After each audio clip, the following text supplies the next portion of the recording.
बिस्मिल्लाहिर्रहमानिर्रहीम, अस्सलाम वालेकुम, गुड मॉर्निंग, सुबह खैर। मैं हूं मोहम्मद जुनैद हलीम और इशाल अपनी निजी मसरूफियात की वजह से हमारे साथ आज मौजूद नहीं है, लेकिन इंशाल्लाह जल्दी वो हमें दोबारा से ज्वाइन करेंगी। लेकिन नाज़रीन, आज का जो प्रोग्राम है वो सिर्फ एक प्रोग्राम नहीं है, बल्कि हमारे लिए जज्बात, यादों और खूबसूरत सफ़र की एक दास्तान है।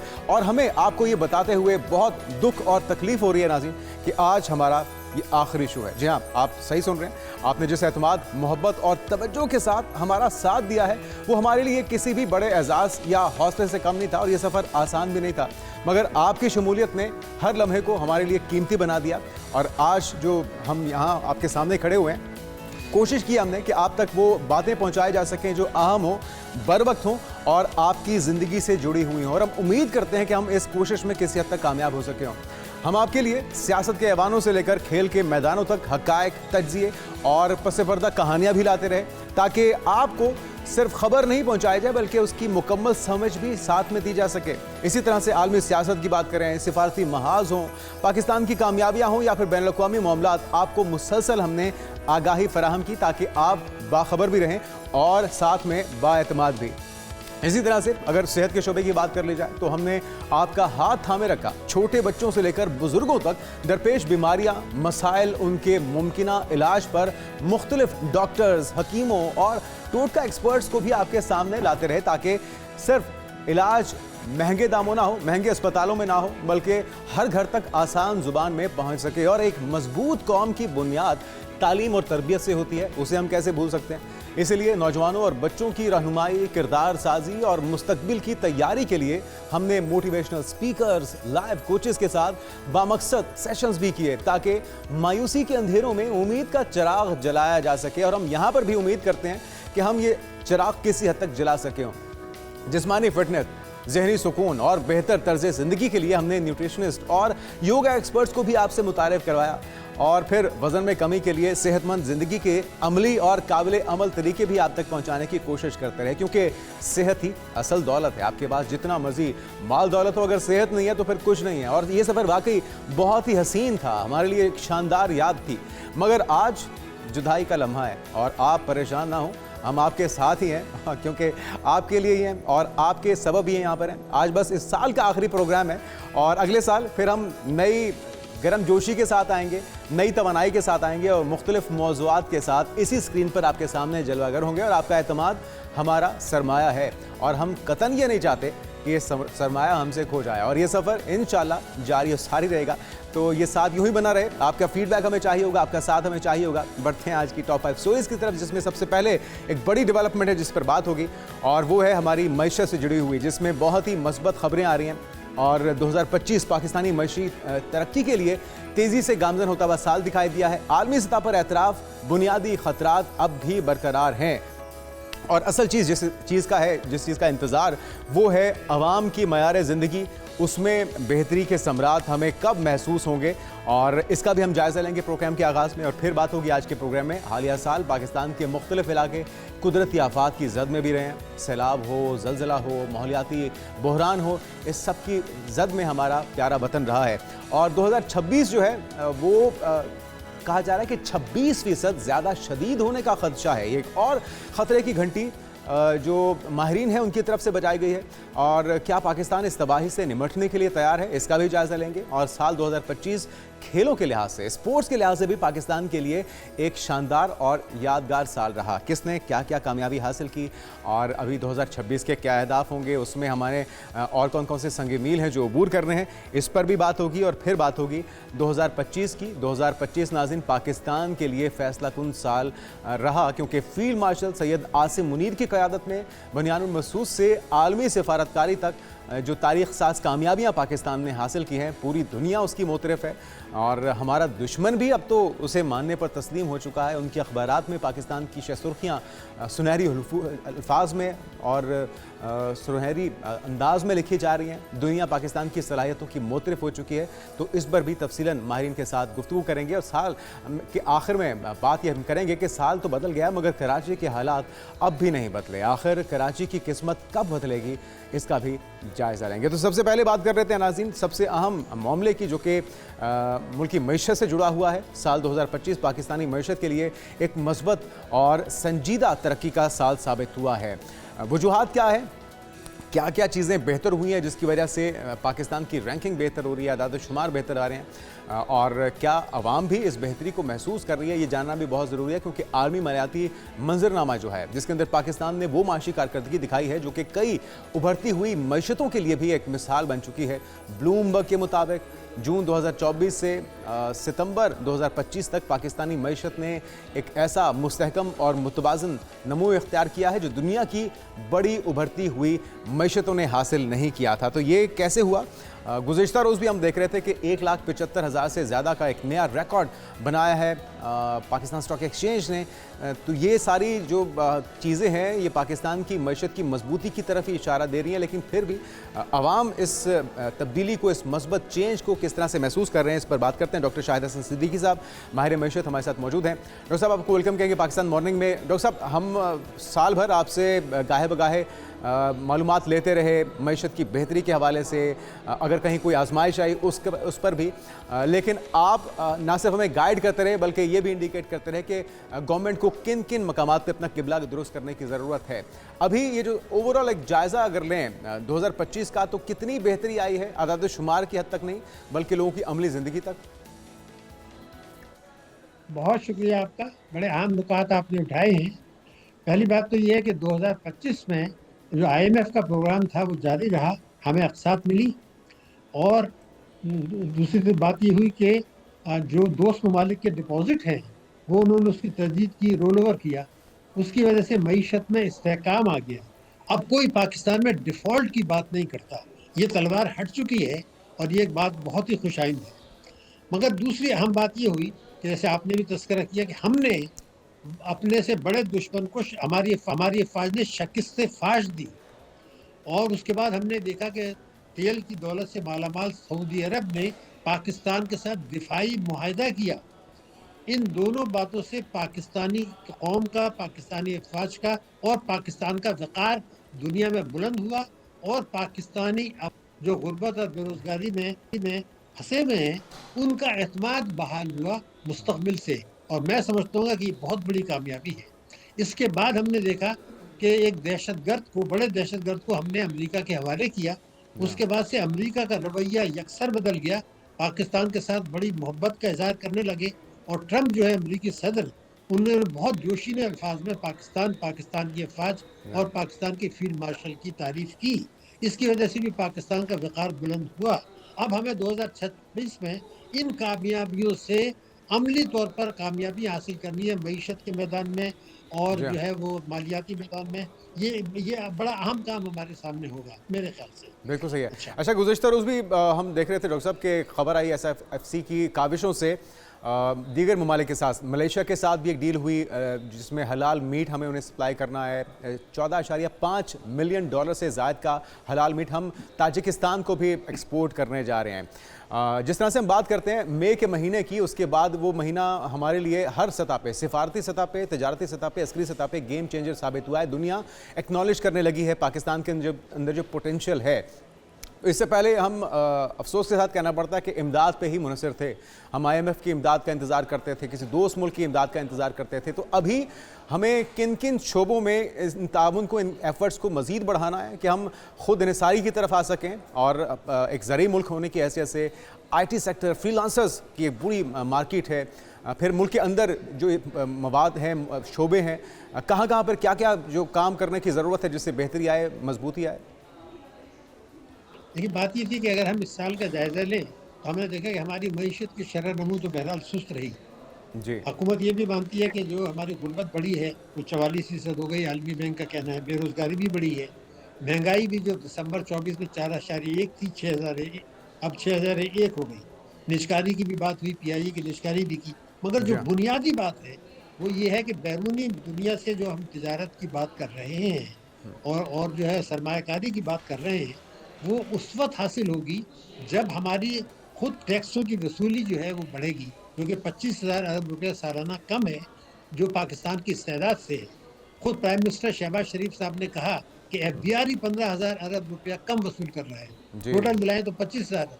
अब आप ये देखिए, कभी सोचें कि अगर ये 25,000 अरब पाकिस्तान में एक हिस्सा भी पाकिस्तान में आ जाए, चोरों से हम वसूल कर पाए, तो उसका असर तालीम पर, सेहत पर, तरक्याती अखराजात पर आवाम की फलाह बहबूद पर, बरामदात पर कितना ज़बरदस्त पड़ेगा, क्योंकि हम बिजली, गैस, पेट्रोल के नर्ख कम कर सकते हैं, कॉस्ट ऑफ प्रोडक्शन कम कर सकते हैं।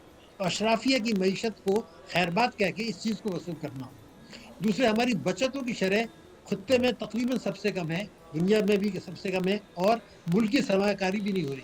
तो बैरूनी सरमाकारी अगर आती है और मुल्क की सरमाकारी नहीं होती, उससे कभी फ़ायदा नहीं हुआ करता, जैसे सीपैक में हुआ कि हमने अपनी सरमाकारी नहीं की। ये बुनियादी बात है।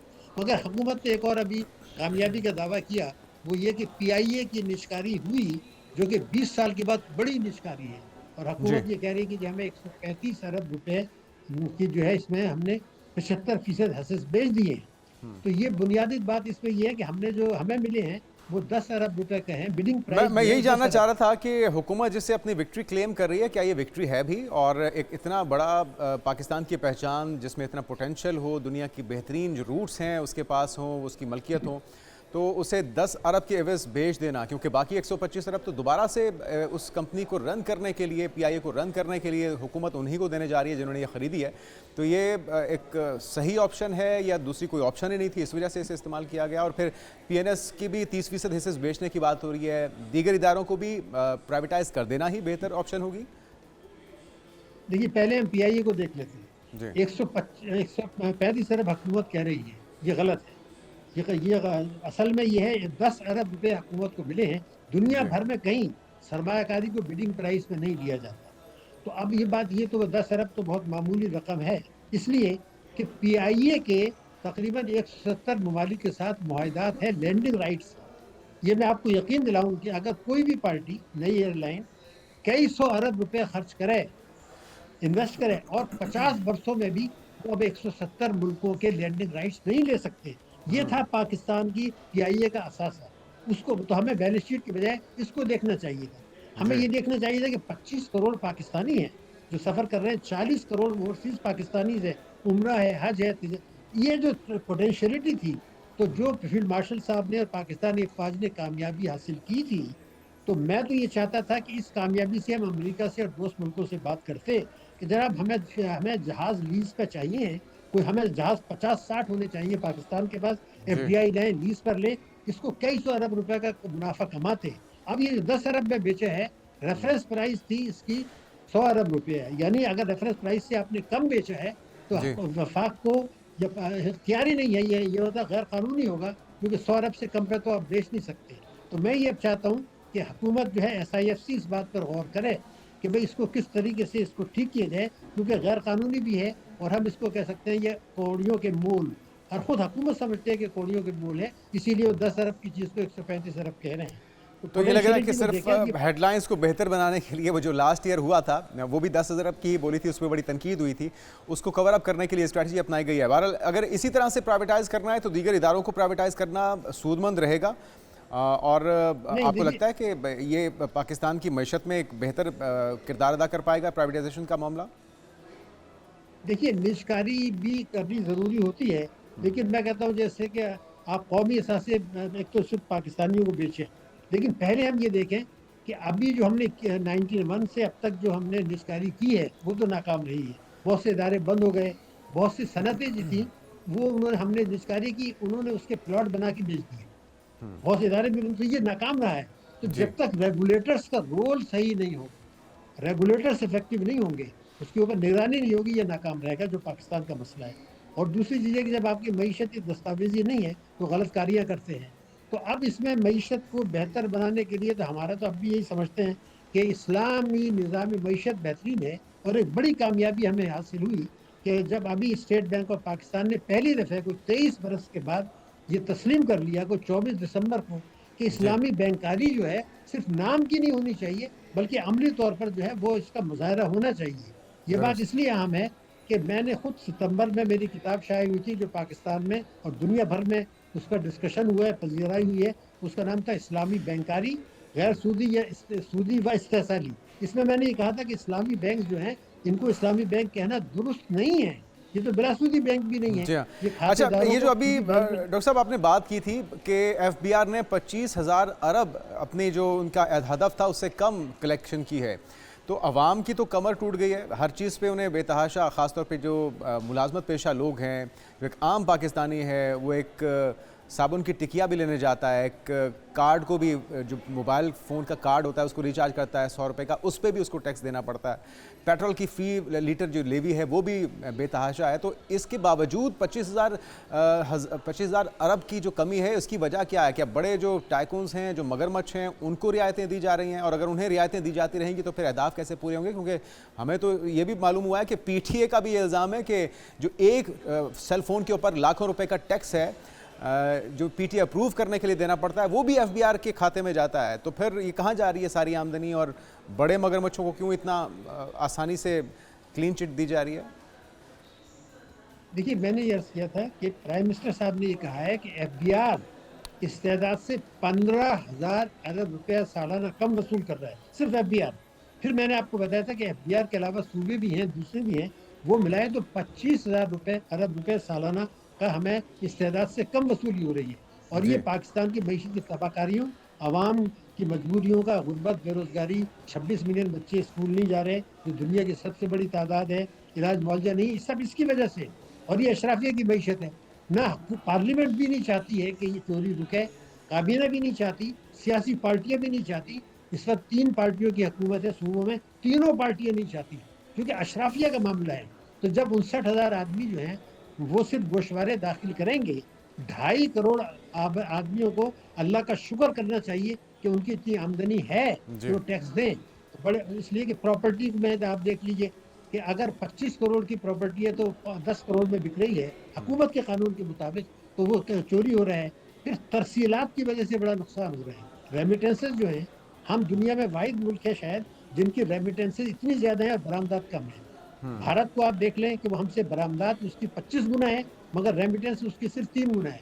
तो हमारी रेमिटेंसेज ज्यादा हैं। क्यों? क्योंकि ये चोरी का पैसा बाहर जाता है, ये वापस आ जाता है, उस पर $1 लाख पर कोई 40 लाख का टैक्स का नुकसान होता है। तो अगर हर किस्म की आमदनी पर टैक्स लगाएं, मईशत को दस्तावेजी बनाएं, तो ये वसूल होगा। फिर पेट्रोलियम लेवी भी कम होगा, तालीम का बजट भी बढ़ेगा, सेहत का बजट भी बढ़ेगा। अगर ये वसूली नहीं करते, और उसके लिए मेरा ख्याल है कि खुद सुप्रीम कोर्ट को भी देखना चाहिए कि पाकिस्तान का कानून है, उस पर अमल नहीं हो रहा। तालीम के लिए कहा गया है कि हर बच्चे को मुफ्त तालीम देनी है, 25 अलिफ। तो जब आपकी टैक्सों की वसूली नहीं होगी तो आप तो फिर तालीम पे बजट ही नहीं रख रहे। तो इसका मतलब ये तमाम इदारे, पार्लियामेंट भी जिम्मेदार है, सूबाई असम्बली भी जिम्मेदार है, ताजिर, सनतकार, बरामद कुनंदगान, प्रॉपर्टी माफिया, स्टॉक एक्सचेंज के लोग, बिजनेस कम्युनिटी, आम आदमी। और जैसे आपने मोबाइल की बात की तो एक जुमला मैं बता दूँ, 9 करोड़ ऐसे अफराद हैं बेचारे जिनकी आमदनी नहीं है, बहुत कम है, उनको टैक्स नहीं होता। उनसे भी जब वो चार्ज करते हैं तो वो वसूल कर लिया जाता है, जो गैर कानूनी है। फिर पेट्रोलियम लेवी भत्ता है। ये चीज़ें ठीक करें तो पाकिस्तान की तेज रफ्तार को कोई रोक नहीं सकता। इंशाल्लाह। Thank you so much doctor Shahid Hasan Siddiqui साहब। हम उम्मीद करते हैं, दुआ करते हैं, बेहतरी के इम्कानात बहुत हैं, पोटेंशियल बहुत है, और मे के बाद पाकिस्तान की इज़्ज़त, मकाम, मर्तबे में बेहतरी आई है। किबला हमारा दुरुस्त हो चुका है, सिर्फ थोड़ी सी स्पीड पकड़ने की ज़रूरत है, आवाज़ करने की ज़रूरत है, और आवाम को भी पे बैक करना है। इस मुल्क के साथ अगर आपकी जो वाबस्तगी है उसका हक अदा करना भी तभी होगा जब आप इस मुल्क को भी कुछ देंगे। सिर्फ इससे मांगना ही, हम बीइंग पाकिस्तानी, हमारा हक नहीं बनता। तो टैक्स पेयर बनिए और फाइलर बनिए, और हुकूमत को भी चाहिए कि सिर्फ आवाम को या मुलाजमत पेशा लोगों को नहीं, सभी को इस धारे में लेकर आएँ और टैक्स कलेक्शन को बेहतर बनाते हुए हम उम्मीद करते हैं कि सिर्फ स्टॉक एक्सचेंज के अंदर नए रिकॉर्ड नहीं बनेंगे, मुल्क की मईशत की बेहतरी के अंदर भी नए रिकॉर्ड बन सके। और बात हो जाए कुछ बदलती रुतों की, 2025 नाज़रीन दुनिया भर के लिए मौसमियाती तबाही का इस्तिआरा बनकर सामने आया है। एक वाज़ेह क्लाइमेट चेंज जिसके असरात पहले जो हम सुनते रहे हैं, अब वो हम महसूस करना शुरू हो चुके हैं। लेकिन हमें अपनी जो आने वाली जनरेशन्स हैं, जो हमारा मुस्तकबिल है, उन्हें तो महफूज बनाना है। तो 2026 के लिए क्या क्या तैयारियां करनी होंगी, और ये जो सारे मुहर्रकात हैं, किस किस ने कितना कंट्रीब्यूट किया है। पाकिस्तान ने इतना कंट्रीब्यूट तो नहीं किया जितना उसे इसकी शिद्दत के साथ असरात का सामना रहा। तो थोड़ा सा जायज़ा लेंगे पिछले सालों का, 2025 का खास तौर पे, और 2026 के लिए, और अगले आने वाले मुस्तकबिल के हमें किन चीज़ों के लिए तैयार रहना होगा। मरियम शबीर साहब हमारे माहौलियात हमारे साथ मौजूद है। मरियम साहब, आपको वेलकम कहेंगे। अमूमी तौर पर सिर्फ पाकिस्तानी के साथ नहीं, बहुत सी कुदरती आफात रहीं, सैलाब रहे, ज़लज़ले रहे, दुनिया भर को क्लाइमेट चेंज की शिद्दत के साथ असरात का सामना करना पड़ा। तो वो कौन कौन से मुहर्रकात हैं इतने सालों में, क्योंकि ये रातों रात तो हुआ नहीं, वो कौन कौन से मुहर्रकात थे? चाइना, अमेरिका, सऊदी अरब, इवन मिडल ईस्ट जो कंट्रीज़ हैं, उनका इंफ्रास्ट्रक्चर ऐसा नहीं है, वहाँ पे बारिशें हो रही हैं, सैलाब आ रहे हैं, वो लोग भी सरप्राइज़ हैं। हम भी देख रहे हैं सहराओं के अंदर भी बर्फ़बारी होना शुरू हो चुकी है, यहाँ पे भी ग्लेशियर्स पिघल रहे हैं।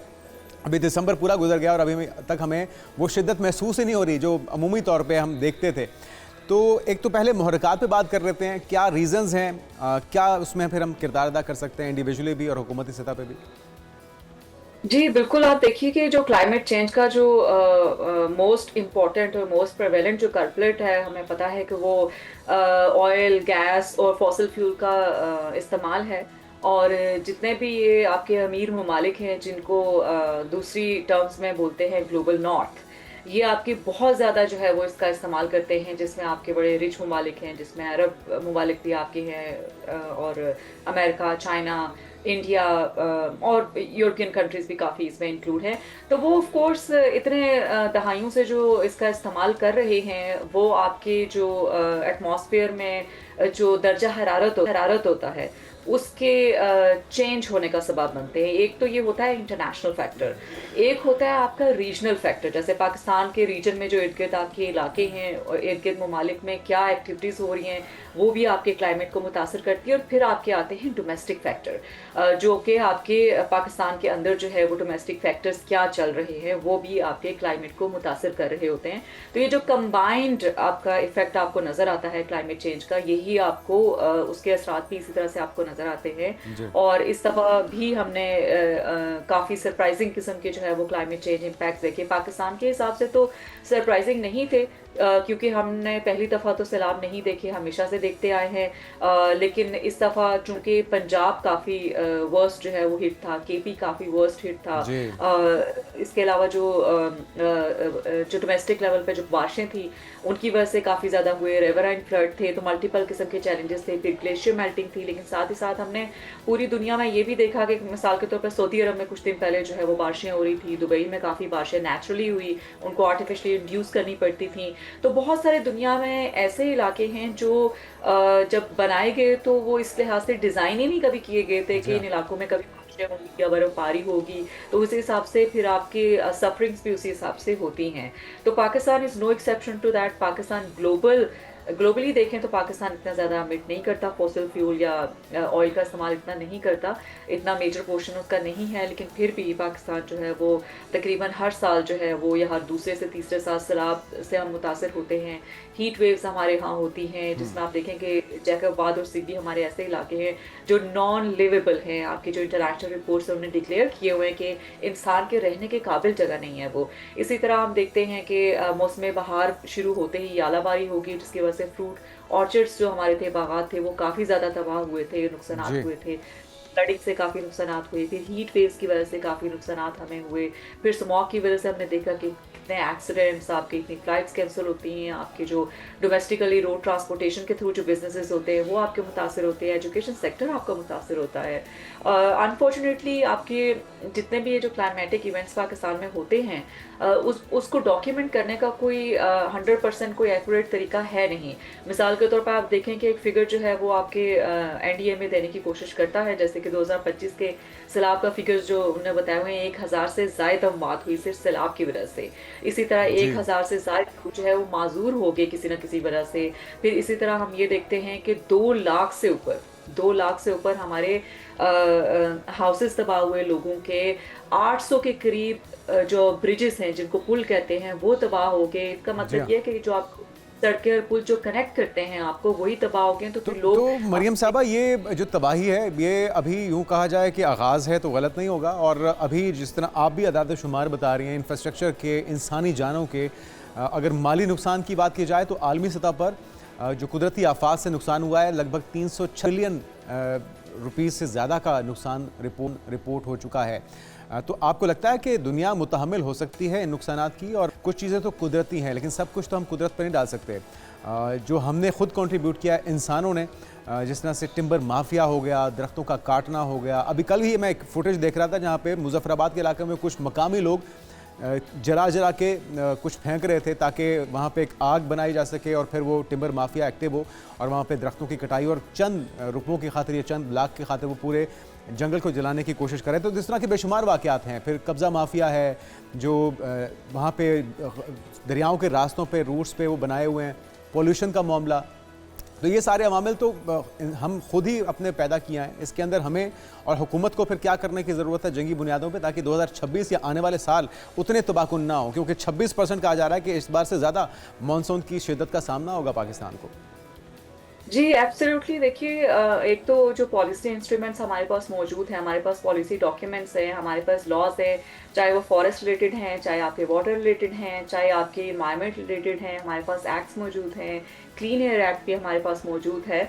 सिर्फ उसकी इन्फोर्समेंट की ज़रूरत है इस वक्त, आप देखें, और उसके लिए पॉलिटिकल विल चाहिए।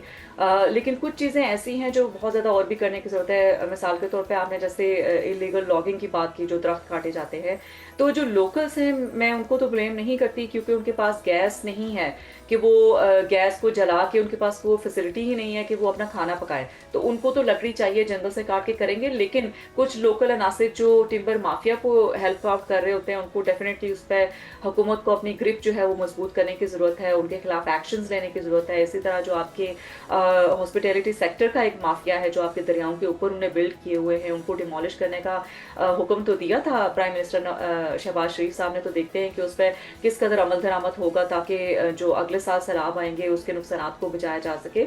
और सबसे पहले मुझे लगता है कि जो मैपिंग है हमें हॉटस्पॉट्स की करने की ज़रूरत है, मैसिव स्केल पे, और जल्दी करने की ज़रूरत है कि कौन कौन से इलाकों में सैलाब आ सकता है। और मेरा ख्याल है कि GCISC और NDMA जैसे इदारे और मिनिस्ट्री ऑफ क्लाइमेट चेंज मिलकर इस पर काम कर रहे हैं, लेकिन लोगों की रीलोकेशन का टाइमली काम करना होगा इस पे, कि सैलाब आने का जब खतरा हो तो लोगों को वहाँ से हटाएं। लेवीज और चेक डैम्स जो है वो जल्दी बनाने होंगे, छोटे छोटे डैम्स बनाने होंगे, ताकि उनमें पानी स्टोर किया जा सके और लोगों को बचाया जा सके, रास्तों से हटाया जा सके, ताकि एटलीस्ट जानी नुकसान आपका ना हो। इसी तरह जो आपका इंफ्रास्ट्रक्चर है, ऑफ कोर्स उसकी बिल्डिंग के लिए, उसको रिहेबिलिटेट करने के लिए जो ब्रिजेस मैंने 800 सिर्फ आपको बताए, ये तो एक रफ एस्टीमेट है। बहुत सारे ऐसे हैं जो अनरिपोर्टेड चीज़ें हैं डैमेजेस की, वो तो है ही नहीं इसमें।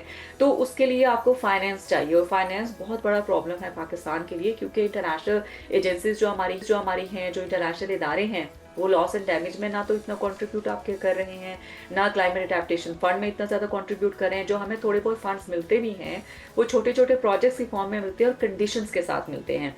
तो कंडीशन फ्री अगर पाकिस्तान को फंडिंग प्रोवाइड की जाए क्लाइमेट जस्टिस की मद में, जो कि हमारा हक है, तो बेहतरी हो सकती है। क्योंकि बहुत सारी चीज़ों के लिए तो ठीक है आपको पॉलिटिकल विल चाहिए, लेकिन बहुत सारी चीज़ों के लिए आपको पैसा चाहिए।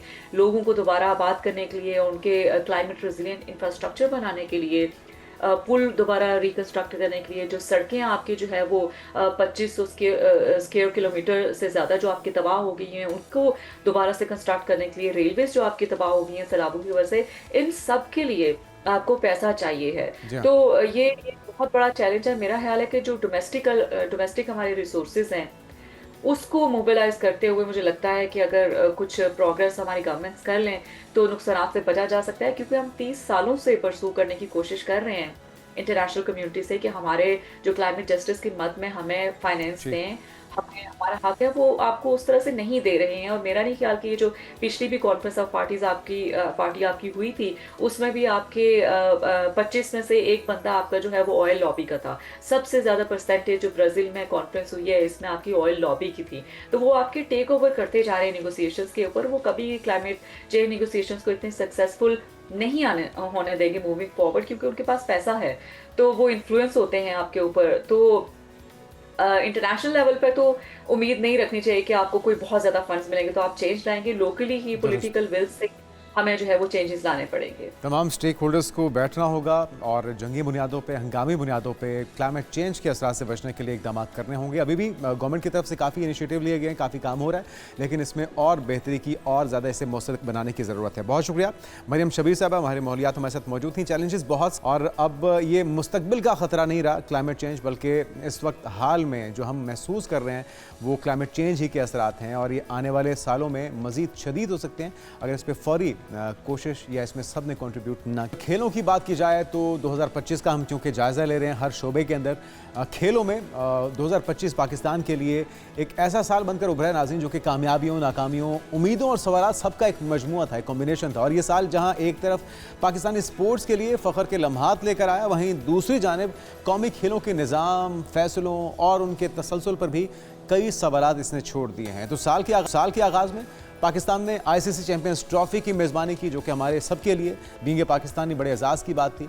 और दुनिया को ये पैगाम दिया गया कि पाकिस्तान खेलों के महाज पर, खेलों के नक्शे पर मुकम्मल तौर पर वापस आ चुका है, रिवाइवल हो चुका है। ये 1996 के वर्ल्ड कप के बाद नाज़रीन पहला मौका था कि किसी बड़े आईसीसी इवेंट की मेज़बानी पाकिस्तान के हिस्से में आई। ताहम बदकिस्मती ये है कि होम ग्राउंड पर खेलते हुए भी कौमी टीम महज 4 दिन की मेहमान साबित हुई और इब्तदाई दोनों मैचेस हारने के बाद टूर्नामेंट से ही हमारा बुरिया बिस्तर हो गया गोल। उसके बाद फिर न्यूजीलैंड के खिलाफ सीरीज़ आई, उसने भी मुश्किलात में मज़ीद इजाफा किया, जहां T20 में 1-4 और वनडे में 0-3 की शिकस्त ने टीम की कमज़ोरियों को बेनकाब कर दिया। और फिर मामला यहीं तक रुका नहीं। 2025 में पाकिस्तान क्रिकेट के लिए कप्तानी के हवाले से भी बहुत से चैलेंजेस आए। एक गैर यकीनी साल साबित हुआ, जहां मोहम्मद रिजवान की क़यादत से उन्हें हटाया गया।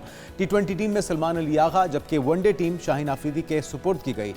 और फिर मायूसियाँ जो हैं, उन्होंने फिर भी हमारा पीछा नहीं छोड़ा। और T20 क्रिकेट पाकिस्तान के लिए उम्मीद की किरण एक मौके पर हमने ये भी देखा कि बनकर सामने आई है। तो ये मिला जुला सार रहा है। क्या खोया क्या पाया, इसका जायज़ा लेंगे। 2026 के अहदाफ क्या हैं, इस सब पर बात करने के लिए Syed Yahya Husaini, senior sports journalist हमारे साथ मौजूद हैं। याया भाई, आपको वेलकम कहेंगे पाकिस्तान मॉर्निंग में। पहले कि हम 2026 के अहदाफ पर बात करें, 2025 खेलों के मामले में क्रिकेट क्योंकि हम सबके दिलों के बहुत करीब है, तो ओवरऑल जायज़ा अगर लिया जाए आपसे तो कैसा रहा साल? देखिए, आपने जिस तरह खुद बहुत सारी चीज़ों का खुलासा कर दिया 2025 मेज़बानी के एतबार से, 2025 खेल के एतबार से पाकिस्तान के लिए एक मिला जुला नहीं, काफ़ी मुनासिब साल रहा। और पाकिस्तान टीम में इस हवाले से कामयाबी भी से बेटी। पाकिस्तान टीम में बिलखुसूस T20 क्रिकेट में इस दौरान काफ़ी उम्दा कारकर्दगी का मुजाहरा किया। हमने 34 T20 मैच खेले, 21 जीते, 3 टूर्नामेंट खेले, तीनों के हम फाइनल तक पहुंचे। एशिया कप क्रिकेट टूर्नामेंट में अगरचे हम भारत से नहीं जीत सके, लेकिन ओवरऑल अगर देखा जाए तो पाकिस्तान के लिए ये क्रिकेट के एतबार से एक मुनासिब और अच्छा साल रहा। टेस्ट क्रिकेट में हम जनूबी अफ्रीका, जो कि आईसीसी टेस्ट चैंपियनशिप की डिफेंडिंग चैंपियन है, 2 टेस्ट मैच खेले, 1 जीते 1 हारे। वनडे सीरीज में भी हमने काफ़ी मुनासिब कारकर्दगी का मुजाहरा किया। वनडे क्रिकेट में रिजवान की कप्तानी से शाहीन अफरीदी की कप्तानी तक का सफ़र हमने मुकम्मल किया। मजमूई तौर पर अगर देखा जाए तो ये एक अच्छा साल रहा पाकिस्तान क्रिकेट के लिए। और जूनियर्स क्रिकेट की अगर बात करें तो उन्होंने भी तो तारीख रकम की। पाकिस्तान ने राइजिंग एशिया कप के अंदर, राइजिंग स्टार एशिया कप के अंदर अंडर 19 कप जीतकर साबित किया कि मुस्तकबिल में हमारा जो खेल है क्रिकेट का वो महफूज हाथों में है। और अभी एशिया कप के अंदर भी उन्होंने इसी तरह की कामयाबी दिखाई है। तो एक मामला अगर शुरू कर लें हम चैंपियंस ट्रॉफी से, होस्ट होने के बावजूद हमारी जो नाकामी थी उसकी वजूहात क्या थी? कैप्टन्स का बार बार तब्दील होना, सिलेक्शन कमेटी के मसाइल, मैनेजमेंट के मसाइल, और ये जो हमारी अंडर 19 टीम उभर कर सामने आ रही है, तो ये जो कामयाबी है ये जूनियर से अब सीनियर से तवक्को करें कि आएगी? क्योंकि अमूमी तौर पे तो ऊपर से नीचे हम देखते हैं कि सीनियर से सीखते हैं जूनियर। नहीं जुनैद, आप जूनियर टीम का सीनियर टीम के साथ मवाजना नहीं कर सकते, क्योंकि जूनियर टीम के चैलेंजेस और सीनियर टीम के मामला ज़रा अलग नौइयत के होते हैं। और जहाँ तक आपने बात की कि हमारी जूनियर टीम की, हमारी शाहीन टीम की कारकर्दगी नो डाउट बहुत अच्छी रही। और आलमी सतह पर हमने सुपर 6 टूर्नामेंट जीता, हमने राइजिंग स्टार एशिया कप जीता, हमने सबसे बड़ी कामयाबी इस साल अंडर 19 एशिया कप की शक्ल में हासिल की। फाइनल में भारत को दुबई में 191 रन के बड़े मार्जिन से हमने शिकस्त दी। इसमें कोई शक व शुबे की गुंजाइश नहीं है कि पाकिस्तान क्रिकेट का मुस्तकबिल महफूज हाथों में है। लेकिन जो इंतजामी उमूर के एतबार से बात अगर आप करें, जो आप सिलेक्शन कमेटी के हवाले से बात कर रहे हैं, कोई शक इसमें है नहीं कि हमें जो इस वक्त अवेलेबल रिसोर्सेज हमारे पास हैं उनको नर्चर करने के लिए, उनको मुस्तकबिल में यूज़ करने के लिए हमारे पास एक मैकेनिज्म होना चाहिए। हमें अपने जो हीरे हैं उनको आइडेंटिफाई करना चाहिए, एक जोहरी की तरह जो कि हीरे को तराशता है। वरना ये टैलेंट माजी में भी हमारे पास था, लेकिन उस टैलेंट को हम आइडेंटिफाई करने के बावजूद सही तौर पर यूटिलाइज नहीं कर सके थे। तो आपके पास टैलेंट तो अब भी मौजूद है, लेकिन अगर आप उसको सही तौर पर यूटिलाइज नहीं कर सकेंगे, सही तौर पर अगर आप इस्तेमाल नहीं कर सकेंगे, तो फिर आपके लिए मसाइल होंगे। तो आई थिंक कि पाकिस्तान क्रिकेट के लिए ये बड़ा इम्पोर्टेंट साल होगा, क्योंकि इस साल हम ICC T20 वर्ल्ड कप खेल रहे हैं, इस साल हम टेस्ट क्रिकेट खेल रहे हैं, और जूनियर खिलाड़ी पाकिस्तान की सीनियर टीम तक का सफ़र करेंगे। तो ये बहुत इम्पोर्टेंट है क्योंकि शाहीन नहीं बल्कि हमारे डोमेस्टिक क्रिकेट में भी बहुत सारे नौजवान खिलाड़ी पाकिस्तान इंटरनेशनल क्रिकेट के दरवाजे पर दस्तक दे रहे हैं। तो आप उनको किस तरह इस्तेमाल करते हैं, किस तरह सीनियर को उनके साथ मिक्स करके पाकिस्तान टीम को मजबूत करते हैं जैसे दुनिया की टीमें करती हैं, ये इंतहाई अहमियत का हामिल होगा। बिल्कुल सही।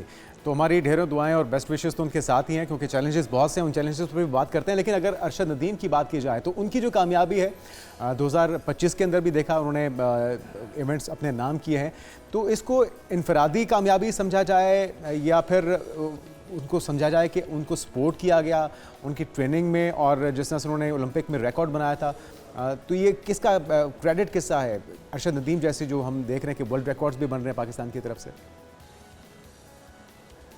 जुनैद, अरशद नदीम 2023 ओलंपिक में 40 साल के बाद पाकिस्तान के लिए मेडल लेकर आए, लेकिन अरशद नदीम को जिस तरह कामयाबियां कामरानियां समेटनी थी वो उस तरह हासिल कर नहीं पाए और ये हमारा एक अलमिया रहा है और कोई शक व शुबे की गुंजाइश नहीं है कि वो पाकिस्तान के फ़ख्र का सबब बने। Arshad Nadeem Pakistan Olympic association, Pakistan athletic federation, Pakistan sports board के दरमियान सैंडविच बन के रह गए हैं और एक खिलाड़ी को अपने खेल के ऊपर तवज्जो मरकूज करनी चाहिए, एक खिलाड़ी को अपने खेल से नाम बनाना चाहिए। लेकिन आपने देखा मुतअद्दिद मरतबा अरशद नदीम जो है या तो इवेंट में पार्टिसिपेट ही नहीं कर रहे या अरशद नदीम जो है वो फिटनेस मसाइल का शिकार हैं।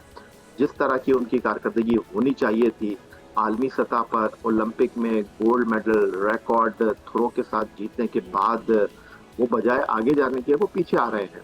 अब इसमें आप अरशद नदीम को कसूरवार कहते हैं, इसमें आप इंतज़ामिया को कसूरवार कहते हैं, इसमें आप फैसला साजों को कसूरवार कहते हैं। बात दरअसल ये है कि हम अल्लाह तबारक व तआला के करम से चैंपियन तो बन गए लेकिन इस कामयाबी को हमें संभालना नहीं आया। हम 40 साल के बाद ओलंपिक में जेवलिन में गोल्ड मेडल हासिल करने में तो कामयाब है, लेकिन कहीं अरशद नदीम भी गलती कर रहे हैं, कभी इंतज़ामिया भी गलती कर रही है। क्रेडिट तो हम ले रहे हैं, इनाम तो हम दे रहे हैं, लेकिन इस हीरो को हम जिस तरह मज़ीद आगे कामयाबियाँ कामरानियाँ समेटने के हवाले से इस्तेमाल कर सकते थे, उसमें मुझे बहुत ही शदीद किस्म का फुकदान दिखाई दे रहा है। उस पर भी काम करने की ज़रूरत है, आपने बिल्कुल सही निशानदेही की। लेकिन याया भाई, जिस तरह से समीर मिन्हास उभर कर सामने आए हैं अंडर 19 के अंदर उभरते हुए सितारे, कितना पोटेंशियल है उनको देखकर तो हमारी जो नाउमीदी थी वो उम्मीद में बदल चुकी है। लेकिन साथ में अफसोस के साथ ये भी कहना पड़ता है कि जब ये अंडर 19 लेवल के जो प्लेयर्स हैं जब नेशनल टीम तक पहुंचने का इनका वक्त आता है तो उसमें से बहुत से खिलाड़ी हैं जो कि कहीं मादूम हो जाते हैं, कहीं दब जाते हैं या सिस्टम की पॉलिटिक्स का शिकार हो जाते हैं। तो इस तरह के जो हीरे हैं उन्हें तराश के कौमी टीम में शामिल किया जाना कितना ज़रूरी है और इनको देखते हुए क्या वाकई हम कह सकते हैं कि हमारा मुस्तकबिल इंतहाई शानदार और ताबनाक है? देखिए, इसमें कोई शक व शुबे की गुंजाइश नहीं है। मैंने जिस तरह आपसे कहा कि बिल्कुल पाकिस्तान का मुस्तकबिल ताबनाक है, महफूज हाथों में है, लेकिन समीर मिन्हास की एक परफॉर्मेंस पर आप ये नहीं कह सकते कि समीर मिन्हास जो हैं वो जनाब हमारे लिए एक बेहतरीन खिलाड़ी सामने आ गया है। समीर मिन्हास के घर में ही मिसाल मौजूद है, उनके भाई अराफात मिन्हास जिन्होंने जूनियर सतह पर रन्स के अंबार लगाए, पाकिस्तान के लिए इंटरनेशनल क्रिकेट खेले, आज वो घर में बैठे हुए हैं। तो आपके लिए ये आई ओपनर है कि समीर मिन्हास को आपने किस तरह यूटिलाइज करना है। समीर मिन्हास का अगला इम्तिहान जो है वो जिम्बाब्वे में होने वाला ICC अंडर 19 वर्ल्ड कप है। हमारी बेस्ट विशेस उनके साथ हैं, लेकिन हर चीज़ का एक वक्त होता है। होता यह है कि हम अंडर 19 के प्लेयर को पाकिस्तान का फ्यूचर कहते हैं और जो पाकिस्तान टीम में मौजूद होता है उसको हम कहते हैं कि इसका टाइम पूरा हो गया। हमें चीज़ों को करीने के साथ, हमें चीज़ों को उनके मामलात के साथ लेकर चलने की ज़रूरत है। अदरवाइज चीज़ें जो है उभरती ज़रूर है लेकिन डूब भी जाती है। बिल्कुल सही। अच्छा, अब शाहीन अफरीदी अनफिट हुए हैं बिग बैश लीग के अंदर और इससे पहले तनकीद भी होती रही कि खिलाड़ियों को जब खिलाड़ियों की ज़रूरत होती है कौमी टीम को अहम इवेंट्स पे तो वो दस्तियाब नहीं होते मुख्तलिफ लीग्स की वजह से। तो इस तरह की लीग्स में उन्हें पार्टिसिपेट करना चाहिए, उनकी फ़िटनेस अगर कीमत ये है तो आप इसके हक़ में हैं। और हम देख रहे हैं कि शादाब की एंट्री के ऊपर भी बड़े सवालात उठ रहे हैं और कहा जा रहा है कि जो लाडले हैं उनको तो मौका मिल जाता है, उनकी जगह बन जाती है, लेकिन जो मेरिट पर जिनकी ज़रूरत है टीम को वो कहीं दिखाई नहीं देते। देखिए, लाडले का तो मतलब ही यही है और लड़ले का तो अगर आप उर्दू में मानी जाकर देखेंगे तो वो यही होगा कि आंख का तारा। तो उसमें कोई शक नहीं है कि वो आंख के तारे हैं, लेकिन अब उनके कंधों पे एक जिम्मेदारी है कि उनको मुंतखब कर लिया गया है कि वो कारकर्दगी का मुजाहरा करें। जहाँ तक रही शाहीन आफरीदी की बात, और जहाँ तक रही आपकी ये बात कि जनाब अपने अहम खिलाड़ियों को आपको लीग क्रिकेट की इजाज़त नहीं देनी चाहिए, इस बारे में सोच विचार की शदीद किस्म की ज़रूरत है। क्योंकि ये सबको पता था कि ICC T20 world cup Australia में नहीं बल्कि श्रीलंका में ठीक बिग बैश के चंद हफ्ते के बाद मुनक्किद होना है। बिल्कुल ये बात भी ठीक है कि अगर आप अपने अहम खिलाड़ियों को दुनिया की लीग में खेलने के लिए नहीं भेजेंगे तो फिर दुनिया आपकी लीग में खिलाड़ियों को खेलने के लिए नहीं भेजेगी। लेकिन अगर आप इस वक्त देखें तो आधे दर्जन प्लेयर आपके बिग बैश में खेल रहे हैं, आपके कुछ 1.5 दर्जन प्लेयर जो है वो बांग्लादेश प्रीमियर लीग में खेल रहे हैं, आपके 5 से ज़्यादा प्लेयर इस वक्त ILT20 में खेल रहे हैं। तो दुनिया भर में आपके प्लेयर तो खेल रहे हैं, लेकिन आप सेंट्रल कॉन्ट्रैक्ट इसलिए देते हैं खिलाड़ियों को कि जब आपको उनकी ज़रूरत हो तो वो दस्तयाब हो। Shaheen Afridi 2022 T20 world cup से पहले भी अनफिट हुए थे और 2022 T20 वर्ल्ड कप के फाइनल में मेलबर्न में जख्मी हो गए थे और हम इंग्लैंड से फाइनल हार गए थे। तो अब शाहीन आफरीदी एक बार फिर जख्मी हुए हैं और ये तो चोली दामन का साथ है, फिटनेस, जख्मी होना या अच्छी परफॉर्मेंस ये होता रहता है और शाहीन आफरीदी खेलते हुए ही जख्मी हुए हैं। लेकिन अब आपको ये सोचने की ज़रूरत है कि अपने मेन प्लेयर्स को आपने किस तरह कैटर करना है, मेन प्लेयर को आपने किस तरह लेकर करना है। लास्टली साहबजादा फरहान के लिए मशवरा, एक कैलेंडर ईयर के अंदर 100 छक्के मारना, जीत के तसलसल को, इस मोमेंटम को बरकरार रखने के लिए क्या करना होगा, और खेल की दुनिया से जुड़े तमाम एथलीट्स के लिए मशवरा क्या है 2026 के लिए आपका? मैं मशवरा देने वाला कौन होता है, मैं सिर्फ उनके लिए नेक ख्वाहिशात का इजहार ही कर सकता हूँ। जहाँ तक आपने साहबजादा फरहान की बात की है, साल 2025 उनके लिए बड़ा शानदार रहा है पाकिस्तान के लिए। T20 क्रिकेट में सबसे ज़्यादा 700+ रन उन्होंने स्कोर किए हैं और अब वो बांग्लादेश प्रीमियर लीग में खेल रहे हैं। और 2026 वर्ल्ड कप जो कि श्रीलंका में मुनक्किद हो रहा है उनके लिए बहुत इंपॉर्टेंट वर्ल्ड कप है। तो उनके लिए और तमाम एथलीट के लिए मेरी आपकी प्लेटफॉर्म के तवस्सुस से नेक ख्वाहिशात। इंशाल्लाह जी, हम उम्मीद करते हैं कि जीत के नए रिकॉर्ड्स बनेंगे, पाकिस्तान का नाम रोशन किया जाएगा और स्पोर्ट्स बोर्ड हो, स्पोर्ट्स फेडरेशन हो, वजारत खेल हो, सभी को इन खिलाड़ियों को ना होगा, इन्हें फैसिलिटेट करना होगा और जितने भी गिले शिकवे हैं उन्हें दूर करना होगा, तो फिर जीत हमारा मुकद्दर ठहरेगी। बहुत शुक्रिया। सैयद याह्या हुसैनी हमारे साथ मौजूद थे, सीनियर स्पोर्ट्स जर्नलिस्ट। और पाकिस्तान का मुस्तकबिल बहुत ही शानदार है, ताबनाक है खेल के मैदान में, बस निखारने की ज़रूरत है, तवज्जो की ज़रूरत है और वो महरूमियाँ जो अभी तक हम मुख्तलिफ खेलों में देखते आए हैं उन महरूमियों को दूर करने। और जिस तरह से आप जानते हैं कि इस वक्त मौसम जो है वो सर्द हो चुका है और मगरबी हवाएं भी पाकिस्तान में दाखिल हो चुकी हैं। शिगर समेत बल्तिस्तान के तमाम जो अजला हैं उसमें सख्त सर्दी का राज इस वक्त बरकरार है। पहाड़ों ने बर्फ़ की चादर ओढ़ ली है, बच्चों के स्कूल में छुट्टियां हैं और सयाह भी धड़ाधड़ वहाँ पर जा रहे हैं। मुल्क के अंदर से भी, मुल्क के बाहर से भी सयाह यकीनी तौर पे इंतज़ार करते हैं स्नोफॉलिंग का। और बराई इलाकों में भी बर्फ़बारी जारी है जिसकी वजह से लोग घरों तक महदूद हो गए हैं। जो मकामी लोग हैं यकीनी तौर पे उनकी आजमाइशें, उनकी जो मुश्किलात हैं वो कई गुना बढ़ जाती हैं। रास्ते बंद हो जाते हैं, जलाने के लिए लकड़ी दस्तयाब नहीं होती और अमूमी तौर पे हम ये देखते हैं कि जो पूरा सर्दी का सीज़न होता है उसका इंतज़ाम पहले ही कर लिया जाता है, लकड़ी की सूरत में, अनाज की सूरत में, क्योंकि आमदोरफ्त इतनी आसान नहीं होती।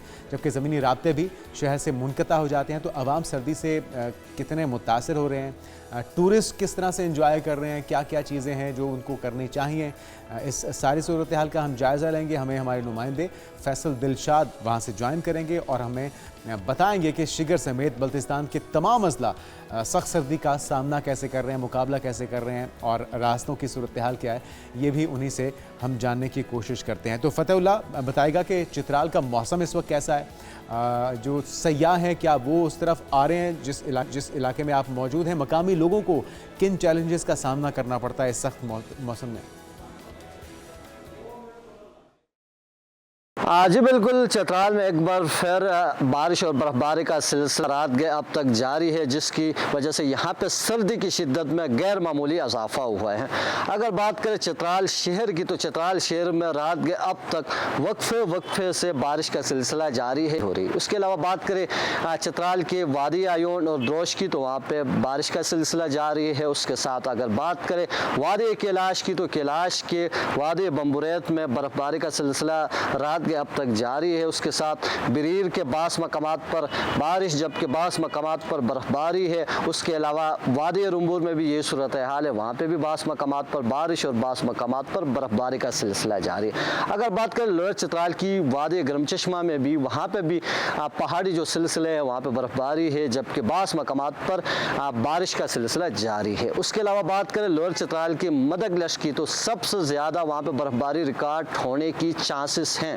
महकमा मौसमियात ने जो नोटिफिकेशन जारी किया है उसके मुताबिक वहाँ पे तकरीबन 1 फुट तक बर्फ़ पड़ सकती है। ताहम वहाँ पे इस वक्त बर्फ़बारी का सिलसिला जारी है। उधर निज़ाम ज़िंदगी जो है वो बुरी तरह मुतासिर हो सकती है। जिस तरह पिछले बर्फ़बारी में वहाँ पे लोग जो है तारीखी में ज़िंदगी बसर कर रहे थे, वहाँ पे बिजली का निज़ाम दरहम बरहम हो चुका था। इसके अलावा अपर चतराल की बात करें तो इस वक्त अपर चतराल के बुनी हेडक्वार्टर में बारिश का सिलसिला जारी है, जबकि जहाँ जितने भी बलाई हिस्से हैं वहाँ पे इस वक्त बर्फ़बारी का सिलसिला जारी है। अगर बात करें महकमा मौसमियात के हवाले से, तो महकमा मौसम नोटिफिकेशन जारी किया है, उसके मुताबिक बारिश और बर्फ़बारी का ये सिलसिला 1 जनवरी तक अपर और लोअर चतराल में जारी रहने का इम्कान है। जी, हमें बता रहे थे कि महकमा मौसमियात के मुताबिक अगले 2 से 3 रोज़ तक ये सिलसिला जारी रह सकता है। सयाह यकीनी तौर पे इंजॉय करते हैं, लेकिन सख्त मौसम होता है और इसमें मकामी लोग काफ़ी चैलेंजेस का सामना करते हैं।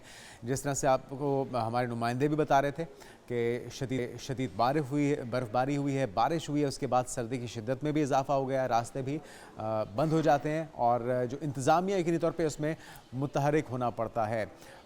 तो अब देखते हैं कि इस सूरत हाल से जो किस तरह से नब्दाज़मा हुआ जाता है। सूरत हाल हम आपको गाय बगाए आगाह करते रहेंगे। रुख कर लेते हैं ज़रा दीगर इलाकों का, जिसमें शिगर है, बल्तिस्तान है और बहुत ही खूबसूरत वादियाँ हैं। तमाम अजला में सख्त सर्दी का राज इस वक्त हम देख रहे हैं कि पूरी तरह से जोबंद के साथ जारी है। सफ़ेद चादर ओढ़ ली है। यहाँ पर भी तमाम तर पहाड़ियों ने, हमारे नुमाइंदे फैसल दिलशाद वहाँ पर मौजूद हैं, उनसे जानते हैं कि मकामी लोगों को किस तरह की परेशानी का सामना करना पड़ रहा है। फैसल दिलशाद, बर्फ़बारी या बारिश की सूरत हाल क्या है? सर्दी की शिद्दत कितनी बढ़ चुकी? क्या क्या मसाइल हैं इस मौसम में जो दरपेश होते हैं? जी बिल्कुल, शिगर समेत बल्तिस्तान के ज़िला इस वक्त शदीद सर्दी के लपेट में है। सर्दी की वजह से लोग अपने घरों तक महसूर होकर रह गए। महकमा मौसमियात का कहना था 1 से 2 रोज़ सख्त सर्दी रहेगी, जिसके बाद मौसम साफ़ होने का इम्कान है। इस वक्त आप मेरे अक़ब में देख रहे होंगे पहाड़ों ने सफ़ेद चादर ओढ़ ली, पहाड़ों पर हल्की बर्फबारी हो रही है। अगर हम बालाई इलाकों की बात करें तो शिगर के बालाई इलाके बिलाल व बाश में गुज़श्ता 3 दिनों से वक्फे से बर्फबारी जारी है, जिसकी वजह से बालाई इलाकों का शिगर सेंटर से ज़मीनी राब्ता मुनक़ता हो चुके हैं। बालाई इलाके के लोग अपने घरों के हद तक ही रह गए। अगर हम आवाम की बात करें तो आवाम को सर्दी की वजह से मुख्तलिफ़ किस्म की मुश्किलात का सामना करना पड़ रहा है, चूँकि गिलगित बल्तिस्तान में गैस लाइन का कोई सिस्टम मौजूद नहीं, जिसकी वजह से लोग लकड़ियाँ और गैस सिलेंडर इस्तेमाल करते हैं। सर्दी की वजह से लकड़ियों की कीमतों और गैस सिलेंडर की कीमतों में आए रोज़ इजाफा देखने को मिल रहा है, जिसकी वजह से आवाम सख्त परेशान है। आवाम की इंतज़ामिया से यही गुजारिश है फिलफोर कोई फ़िक्स रेट तय करे ताकि सर्दियाँ चैन व सुकून के साथ गुजार सके।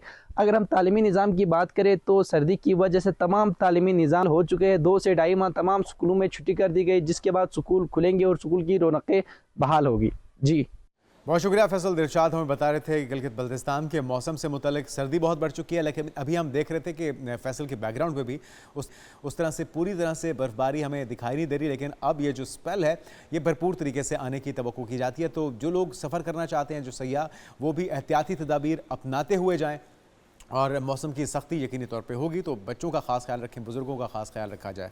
आगे बढ़ते नाज़रीन, कुछ बात हो जाए। जिस तरह से हम जायज़ा ले रहे हैं मुख्तलिफ शोबों में 2025 के अंदर पाकिस्तान ने क्या खोया क्या पाया, तो अल्हम्दुलिल्लाह दिफाई महाज पे तो एक ऐसी तारीख एक ऐसी ज़रब लगाई है अपने दुश्मन को और ऐसे उसके दांत खट्टे किए हैं जो सिर्फ कई दहाइयों नहीं कई सदियों तक उसका दर्द और उसकी जो ठीसें हैं वो उसे महसूस होती रहेंगी। तो 2025 पाकिस्तान की दिफाई तारीख में एक अहम और तारीख़ी साल के तौर पर हमेशा याद रखा जाएगा, बल्कि बच्चों को कहानियाँ सुनाई जाएंगी किस तरह से मार्का हक में पाकिस्तान ने नाको चने चबवाए थे और वो दुश्मन जो हम पे जारियत मुसल्लत करना चाहता था वो यकीनी तौर पर अपने इस फैसले पर आज भी पछताता होगा, और लेकिन उन्हें मुँह छुपाने की जगह नहीं मिल रही। पाक फौज ने 2025 में भारतीय जारियत का जिस तरह से मुंह तोड़ जवाब दिया, न सिर्फ खित्ते में ताकत के तवाज़ुन को उसने तब्दील किया बल्कि आलमी सतह पर पाकिस्तान की दिफाई अहमियत जो है वो कई गुना बढ़ चुकी है।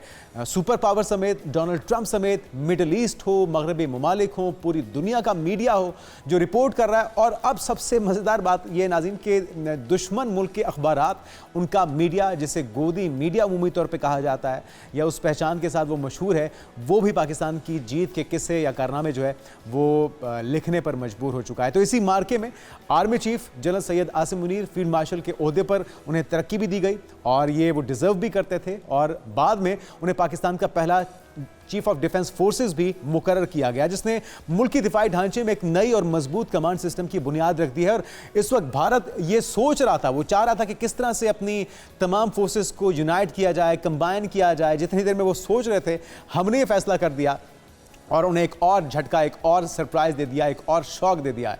तो ये जो मार्का हक में होने वाली कामयाबियां हैं, उसके बाद पाकिस्तान की एक्नॉलेजमेंट है, ये तसलसल कितना साजगार हो सकता है आने वाले 2026 के अंदर।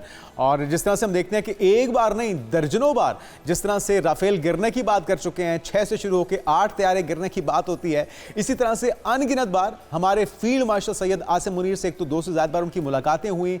पहली बार व्हाइट हाउस में, ओवल ऑफिस में किसी सिपा सालार का बुलाया जाना, उन्हें इस तरह से एजाज़ दिया जाना, उनकी तारीफ़ों के पुल बांधे जाने और उन्हें ग्रेट लीडर के तौर पे या उनके फेवरेट फील्ड मार्शल के तौर पे उनका नाम लिया जाना, ये एक्नॉलेजमेंट है जो कि बहुत ज़्यादा ज़ख्मों पे नमक छिड़कती है भारत के।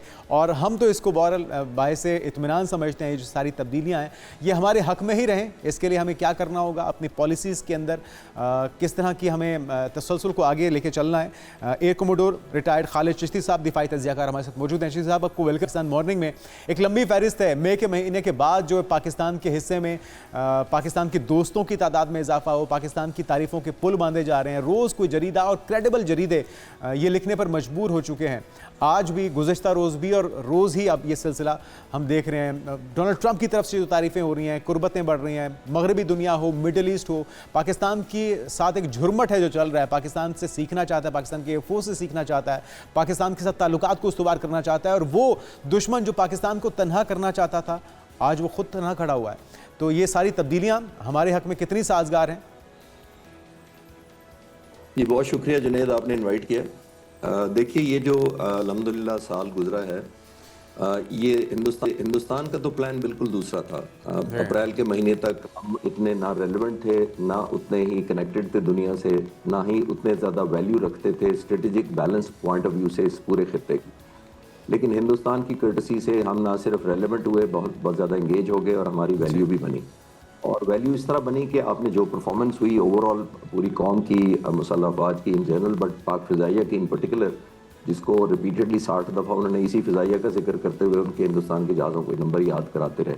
तो ये एक स्ट्रेटेजिक बैलेंस था जो हमने एक रीगेन किया, कह लें। दूसरी पॉइंट ऑफ व्यू से देखिए, और ये वैसे नहीं हो गया जिसको कहते हैं ना कि एक बाई चांस नहीं होती ऐसी चीज़ें, इसके पीछे आपको मेहनत करनी पड़ती है। अल्लाह ताला तब बरकत डालता है आपकी मेहनत में। मैं पाक फ़िज़ाइया जिसको मैं जानता हूँ, जो 30-35 साल सर्व किया, उसके बाद भी जितनी मैं फ़िज़ाइया को देख रहा हूँ, देखिए हमारे फ़िज़ाइया ट्रेडिशनली एक पाकिस्तान की एयर स्पेस की शील्ड ज़रूर रही है, लेकिन ये रिएक्टिव थी और ये डिफेंसिव थी, all time ready to launch and defend Pakistan. ये वो हमारा फ़लसफ़ा होता था। लेकिन यहाँ पे आके डायनामिक्स बदल गए। हमारा अब ये है एक डिस्ट्रप्टेड फोर्स है बुनियादी तौर पर, जो एक स्ट्रेटेजिक बैलेंस को, इस पूरे खित्ते के बैलेंस को अपने हक में या अपने मुल्क के हक में अब टिल्ट करने की या मोल्ड करने की सलाहियत रखती है अल्हम्दुलिल्लाह। और हमने देखा कि ये पूरी दुनिया में इसी परफॉर्मेंस की वजह से आपने देखा कि ये अब पाक फ़िज़ाइया के इंस्ट्रूमेंट ऑफ इन्फ्लुएंस है, जिसका मतलब ये कि अब हम एक इन्फ्लुएंस क्रिएट करते हैं इस स्ट्रेटेजिक बैलेंस को भी। हमारा एक इंप्रेशन जो बनता है, हमारी जितनी रेलेवेंस बनती है, उसमें ज़ाहिर है बड़ा कलीदी किरदार रहा है। जो चीज़ माशाल्लाह पॉजिटिव है सबसे ज़्यादा जो मुझे लगी है अब की परफॉर्मेंस में, ख़ास तौर पर क्योंकि मैं पाक फ़िज़ाइया से ताल्लुक़ की वजह से उसी की बात कर रहा हूँ और उसी ने बहुत कलीदी किरदार अदा किया, तो ये फोर्स अब अनप्रेडिक्टेबल है। डिस्ट्रप्टर तो है ही कि यानी कि आपके सारे प्लान को डिस्टर्ब कर सकती है एक बात, लेकिन ये अनप्रेडिक्टेबिलिटी से करती है। ये इसको रीड करना अल्हम्दुलिल्लाह बड़ा मुश्किल है कि अब पाक फ़िज़ाइया अगला मूव क्या करेगी। देखिए, जब ये, मैं आपके व्यूअर्स को आसानी के लिए 6 और 7 मई की दरमियानी रात ले चलता हूँ, 12:30 बजे 85 जहाज आते हैं।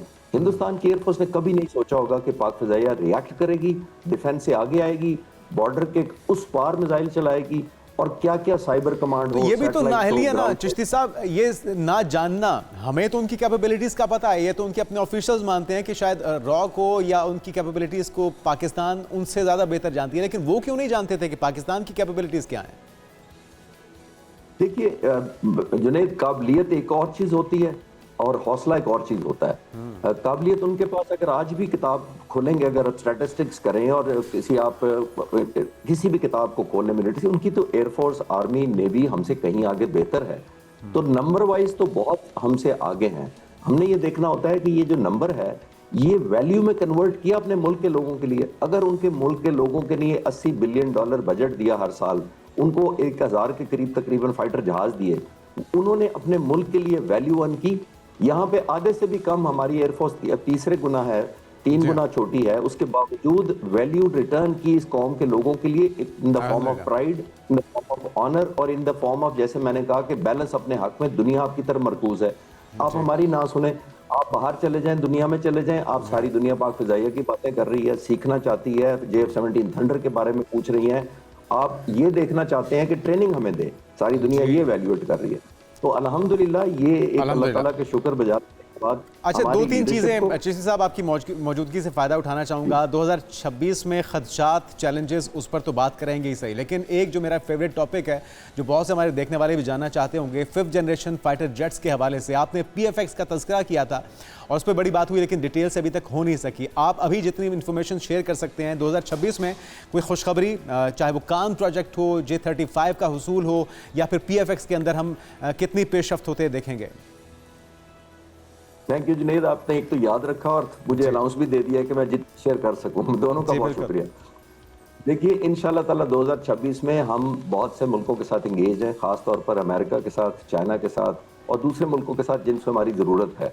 और पॉजिटिव डेवलपमेंट तो हम तभी शेयर करें कि एक मेजरेबल रोड मैप हो जाए। लेकिन ये मैं आपको श्योर करवा सकता हूँ कि PF उस स्टेज से जहाँ मई में थी इस साल को 7 महीने पहले, उससे कहीं ज़्यादा आगे है। नई डेवलपमेंट्स हो रही हैं, नए ड्रोन तैयार हो गए हैं, इंडिजीनियस हमारी कैपेबिलिटी कहीं ज़्यादा बढ़ गई है। आने वाले वक्तों में इंशाल्लाह पाकिस्तान के लिए और ज़्यादा फेवर में और हिंदुस्तान के और अगेंस्ट जो सरप्राइजेज होंगे। एक चीज़ मैं आपके व्यूअर्स को और ज़्यादा प्राइड के लिए बताता चलूँ, जो अब डाटा इकट्ठा किया है, मैं अभी इस्लामाबाद 2-3 दफ़ा होकर आया हूँ हेडक्वार्टर में। देखिए जो हमने 10 तारीख को टनेज फेंकी गई हिंदुस्तान पर, और आपके प्रोग्राम में मैं शायद कई दफ़ा कह चुका हूँ कि वो 65 वॉर के 17 दिनों की जंग से ज्यादा टनेज उन 5 घंटों में फेंकी गई थी 10 तारीख की सुबह एक बार। और जो अच्छी खबर है वो ये है कि उन टनेज में से 50% अनमैन्ड किलर ड्रोन और लॉइटरिंग मुनिशन, यानी जिसमें पायलट नहीं था, 50% उससे फेंकी गई थी। और उससे भी बड़ी खबर ये है जो अल्हम्दुलिल्लाह कि ये सब के सब drone, loitering munition, killer drone, ये सब के सब मेड इन पाकिस्तान थे। जिसका मतलब क्या हुआ? जिसका मतलब ये हुआ जुनैद कि अब हमारी सैंक्शंस पर, आर्म ट्विस्टिंग पर, एम्बागो पर, हमारे पर पाबंदियां लगाने का जो दुनिया हमारे खिलाफ टूल इस्तेमाल करती थी कि हमें प्रेशराइज करने के लिए जब मर्जी हमारे स्पेयर पार्ट्स बंद कर दिए जाते थे, टेक्नोलॉजी ट्रांसफर नहीं होती, हम डिपेंडेंट नहीं है। अब हम उन पे डिपेंडेंट ही नहीं है। हमने जितनी फायरिंग की है 10 तारीख को, अल्हम्दुलिल्लाह तमाम मेड इन पाकिस्तान, हमारे इंजीनियर्स हैं विद प्राइड एंड टेक्नीशियन जिन्होंने ये सारा कुछ डेवलप किया था, ऑपरेट किया था। ये अब नई फॉर्म ऑफ वॉरफेयर में, इसी को तो प्रेसिडेंट ट्रंप ने कहा था, आप दोबारा उनकी रिकॉल करें, वो कहते थे these countries were fighting new form of warfare. वो new form of warfare Hindustan ने तो कन्वेंशनल लड़ी थी, हमने new form of warfare introduce कराई थी जिसमें सैटेलाइट इंग्रेज किए थे, साइबर कमांड की थी, सरफेस टू एयर मिसाइल ऐसे चला दिए थे, killer drone, loitering munition, unmanned aerial vehicle. हमने एक new form of warfare launch की थी जो बहुत बड़ा सरप्राइज था इंडिया के लिए।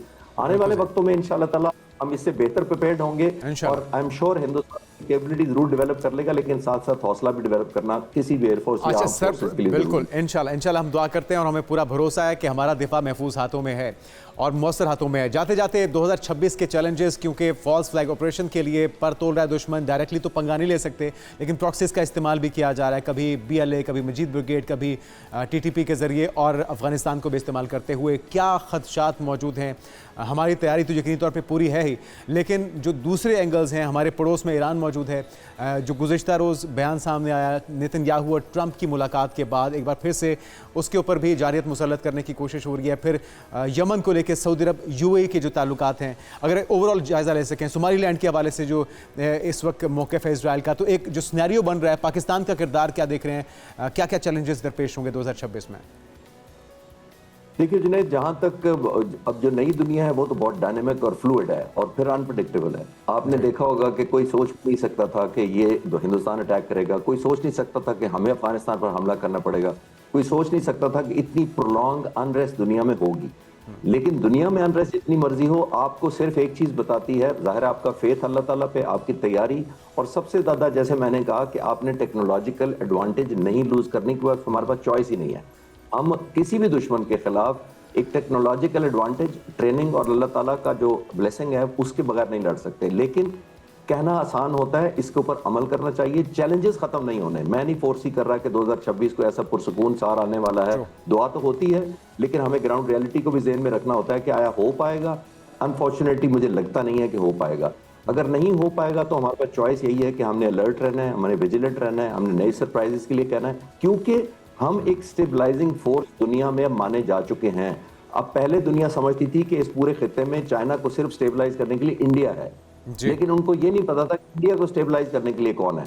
तो अब दुनिया ने एक नया मुल्क ढूंढा, हमने अपनी रेलेवेंस पैदा की, दुनिया ने रियलाइज किया कि एक स्टेबलाइजिंग फोर्स पाकिस्तान भी है, और पाकिस्तान को किसी भी आने वाले स्टेबलाइजिंग प्रोसेस के अंदर डाले बगैर इस खित्ते में भी अमन नहीं होगा, और ग्लोबली भी मुझे नहीं लगता कि पाकिस्तान का रोल किसी तरह कम होगा। आने वाले वक्तों में इंशाल्लाह बढ़ेगा, हमारी वैल्यू बढ़ेगी। और thank you so much, thank you so much. एक मोडो रिटायर्ड खालिद चिश्ती साहब हमारे साथ मौजूद थे, और पाकिस्तान के हवाले से तसल्ली बख्श खबरें हैं। सिर्फ पाकिस्तान ही रिपोर्ट नहीं कर रहा, पूरी दुनिया रिपोर्ट कर रही है। चैलेंजेस बढ़ेंगे ज़रूर, लेकिन पाकिस्तान उसके लिए पूरी तरह से तैयार है। और पाकिस्तान का दिफा हो, पाकिस्तान की सिफारतकारी हो, पाकिस्तान का जो इकॉनमी हो, सारी जो सेक्टर्स हैं, ये शोबे हैं, यहाँ से पॉजिटिव ख़बरें आ रही हैं, ठंडी हवा के झोंके आ रहे हैं। लेकिन आवाम को भी चौकन्ना रहना होगा और पूरी तरह से इस पाकिस्तान के रोशन और ताबनाक मुस्तकबिल के लिए अपने कंट्रीब्यूशन को यकीनी बनाना। वैसे तो हम 2025 का जायज़ा ले रहे हैं, बहुत सी अच्छी खबरें, बहुत सी पॉजिटिव डेवलपमेंट हैं जो पाकिस्तान के लिए देखने में आई, लेकिन अफसोस के साथ कहना पड़ता है कि शहर कायद में जो चैलेंजेस हैं वो जू के तू हैं। उससे अब भी लगता है कि कोई ओन करने को तैयार नहीं है। एक दूसरे पर जिम्मेदारियां डाली जाती हैं, अख्तियारात के ना होने का रोना रोया जाता है। लेकिन इस खींचातानी के अंदर जो सबसे ज़्यादा मुतासर हो रहे हैं वो कराची के अवाम हो रहे हैं। मासूम नन्हे बच्चे जिनकी खेलने कूदने की उम्रें थी, वो खुले मैनहोल्स का निशाना बन के अपनी ज़िंदगी की बाजियां हारते जा रहे हैं। एक और अफसोसनाक वाक़या भी नाज़रीन कराची में पेश आया, जहाँ पे खुला मैनहोल एक और बच्चे की जान ले गया है। और इसी तरह से 2025 में खुले मैनहोल्स या गटरों के नालों के अंदर गिरने वाले जो बच्चे हैं या जो इंसान हैं, उनकी तादाद 27 तक पहुँच चुकी है। 2 दर्जन से ज़ायद कीमती जाने जा चुकी हैं। बल्दिया उज़्मा हो, इंतज़ामिया हो, टाउन्स हो, सिर्फ खुले दावों तक महदूद हैं। उन्हें कब इंसाफ मिलेगा, कब शहर कायद की जिम्मेदारी कोई लेगा। पहले जान लेते हैं हमारे नुमाइंदे सलाउद्दीन अली से कि वहाँ पर इस वक्त क्या सूरत हाल है। सलाउद्दीन अली, कहाँ पर आप मौजूद हैं और ये ताज़ा वाक़या जो हुआ अभी तक ओवरऑल साल भर में कितने वाक़यात हो चुके हैं, और ताज़ा वाक़े से मुतल्लिक़ भी अपडेट कीजिएगा। हाँ जी बिल्कुल, अगर बात करें शहर के अंदर कराची जो कि शहर कायद है, यहाँ पर बात करें तो मेन होल के जो वाक़यात हैं वो हम आए रोज़ देखते हैं। इस हवाले से अगर बात करें पीर के रोज़ की, तो एक और अफसोसनाक वाक़या पेश आया मेहरान टाउन के अंदर, जहाँ पर एक दिलबर नामी बच्चा जो कि गली के अंदर खेल रहा था, वो बच्चा मेन होल में गिरा, तो वो गिरने के बाद जो जाँ बहक हुआ। जैसे वो खेलते हुए मेन होल के अंदर गिरा, उसके चचा ने उसको बाहर निकाला, तो वो इतनी देर में जो है वो अपनी सांसें जो है वो खो चुका था। तो इसी तरह बात करें तो ये जैसे ही मेन होल का कोई वाक़या पेश आता है, तो उसके बाद इंतज़ामिया टाउन के आपस में जो है वो जंग शुरू हो जाती है, एक दूसरे के ख़िलाफ़ जो है वो बयानबाजी का सिलसिला शुरू हो जाता है। तो इसी हवाले से जो है इंतज़ामिया की ज़िम्मेदारी कहा जाता है कि मेन शहर आए हैं, जबकि टाउन की ज़िम्मेदारी दूसरी शहर आए हैं। जैसे ही एक वाक़या अगर बात करें तो दिसंबर के आगाज़ में एक वाक़या पेश आया था नीपा चौरंगी पर। बहुत अफसोसनाक वाक़या था, जिसमें 3 साला इब्राहिम जो कि मेन हॉल में गिरकर जाँ बहक हुआ था, जो अपने वालिदैन के साथ डिपार्टमेंटल स्टोर पर आया था, वहाँ से जब निकला तो मेन हॉल की नज़र हो गया था। तो उसके बाद हाइप क्रिएट हुई थी, और वो जो 3 साला इब्राहिम जब गिरा था तो 14 घंटों के बाद 1 किलोमीटर दूर से उसकी लाश जो है वो मिली थी।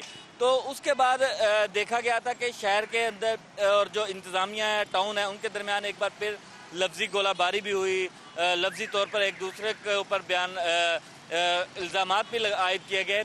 तो मेयर कराची की जानिब से एक ऐलान किया गया था कि शहर के अंदर जो टाउन है उनको गटर के ढक्कन की मद में जो है वो 1-1 लाख रुपया दिया जाएगा। तो इसी तरह अब भी हम देख रहे हैं कि जैसे वाक़या दिलबर का पेश आया, उसके बाद डिप्टी मेयर की जानिब से कहा गया कि टाउन जो शाह फैसल टाउन है उसके हदूद में ये वाक़या पेश आया है। उस टाउन को 8 ढक्कन तकरीबन जो है वो दिए गए थे, लेकिन जो टाउन चेयरमैन है बाद में जब उन्होंने गुफ्तगू की तो उन्होंने बहुत शुक्रिया सलाउद्दीन अली हमें अपडेट कर रहे थे। सूरत हाल बहुत ही अफसोसनाक है, तकलीफ देह है। और अगर बात की जाए 2025 की तो नाज़रीन कराची के लिए चैलेंजेस से भरपूर ये साल रहा है। शहर भर में बड़े इंफ्रास्ट्रक्चर मंसूबे मुकम्मल नहीं किए जा सके, दावे वादे बड़े बड़े होते हैं, अमल नहीं होता, जिसकी वजह से शहरियों की रोज़मर्रा ज़िंदगी जो है उस पर इसके सख्त असरात देखे जाते हैं। ट्रैफिक हादसा भी हैं, मैन होल्स हैं, नालों में गिरने के वाक़यात, डंपर के नीचे आके ज़िंदगियाँ गंवा देते हैं लोग, और बोसीदा इमारतें गिरती हैं तो उसमें भी कीमती जाने जाती हैं। तो 2025 में कराची में ट्रैफिक हादसात की अगर बात करें तो उसमें सिर्फ 850 से ज़ायद जानें चली गईं। इसी तरह से मैन होल्स, नालों में गिरकर 27 शहरियों की मौत हो गई। ये सूरत हाल ये सवाल पैदा करती है नाज़रीन कि कराची के शहरी मसाइल का मुस्तकम हल कब उनके लिए मुमकिन होगा, कब उन्हें ओन किया जाएगा, कब उनकी जिम्मेदारी उठाई जाएगी। और सिर्फ इसी तरह से क्या इल्ज़ामात लगाए जाते रहेंगे, एक दूसरे पर जिम्मेदारी डालने से मसाइल तो हल नहीं होंगे बल्कि उसमें मज़ीद इजाफा होगा। हमारे साथ मौजूद हैं सैफुद्दीन एडवोकेट साहब, नायब अमीर जमात इस्लामी। आपको वेलकम करेंगे सैफुद्दीन साहब पाकिस्तान मॉर्निंग में। साल पे साल गुजर रहे हैं, हालात नहीं बदल रहे हैं, साल गुजर रहे हैं, तारीख़ बदल रही है, तो कौन ओन करेगा इस शहर को? और जिस तरह से आपके भी तहफ़्फ़ुज़ात थे कि मेयर कराची आपका होना चाहिए था, वहाँ पे भी धांधली हुई, अब मेयर भी पीपल्स पार्टी का हो गया। चलें, पहले तो ये शिकवा होता था कि जी एमकेएम मेयरशिप ले जाती है, इख्तियारात बटे हुए हैं, कौन किसके इलाके में आता है या कौन किसकी जिम्मेदारी है, ये खींचातानी चलती। तो अब तो सब कुछ ही पीपल्स पार्टी के पास है, फिर भी डिलीवर नहीं किया जा रहा, तो किसको जिम्मेदार करार दिया जाए? जी, बिस्मिल्लाहिर्रहमानिर्रहीम। देखें, एक जो ये बात होती है ना कि इल्ज़ामात और ब्लेम गेम हो रहा है, तो इल्ज़ामात नहीं लग रहे, ब्लेम गेम नहीं हो रहा, बल्कि हकीकत सामने आ रही है। आप खुद भी फरमा रहे हैं कि पूरी पाकिस्तान को पता है कि सिंध के अंदर पीपल्स पार्टी की 17 साल से हुकूमत है, और 17 साल में ज़ाहिर है कि उनके पास तमाम कराची के इदारे, तमाम इख्तियारात, तमाम वसाइल हैं। अब अभी आप इतनी अच्छी खुशखबरियाँ सुना रहे थे, पाकिस्तान ने ड्रोन टेक्नोलॉजी में तरक्की कर ली, और पाकिस्तान सफाई, और कराची में आज तक आलम यह है कि ढक्कन टेक्नोलॉजी भी जो है वो अभी हम उसको तक नहीं पहुंच सके कि हम गटर की भी ढकने लगाने के काबिल हो सके। देखिए, ओनरशिप का फुकदान है, सलाहियत का फुकदान है, दयानतदारी का फुकदान है। देखिए, इसी शहर में नेमतुल्लाह खान मेयर होते थे, नाजिम होते थे, वो कहते थे मैं कराची का मखरूज हूँ, कराची ने मुझे मुंतखब किया है, कराची के एक एक मसले को हल करना मेरी जिम्मेदारी है। और वो इसी लगन से, ईमानदारी से, सलाहियत से, दयानतदारी से काम करते थे। पूरे पाकिस्तान ने देखा कराची 2001 से 2005 में कहां से कहां पहुंचा। इस वक्त सूरत हाल ये है कि सिंध हुकूमत, जिसका बहुत बड़ा बजट है, 18वीं तरमीम के बाद उसके पास 3,500 अरब रुपए का बजट है।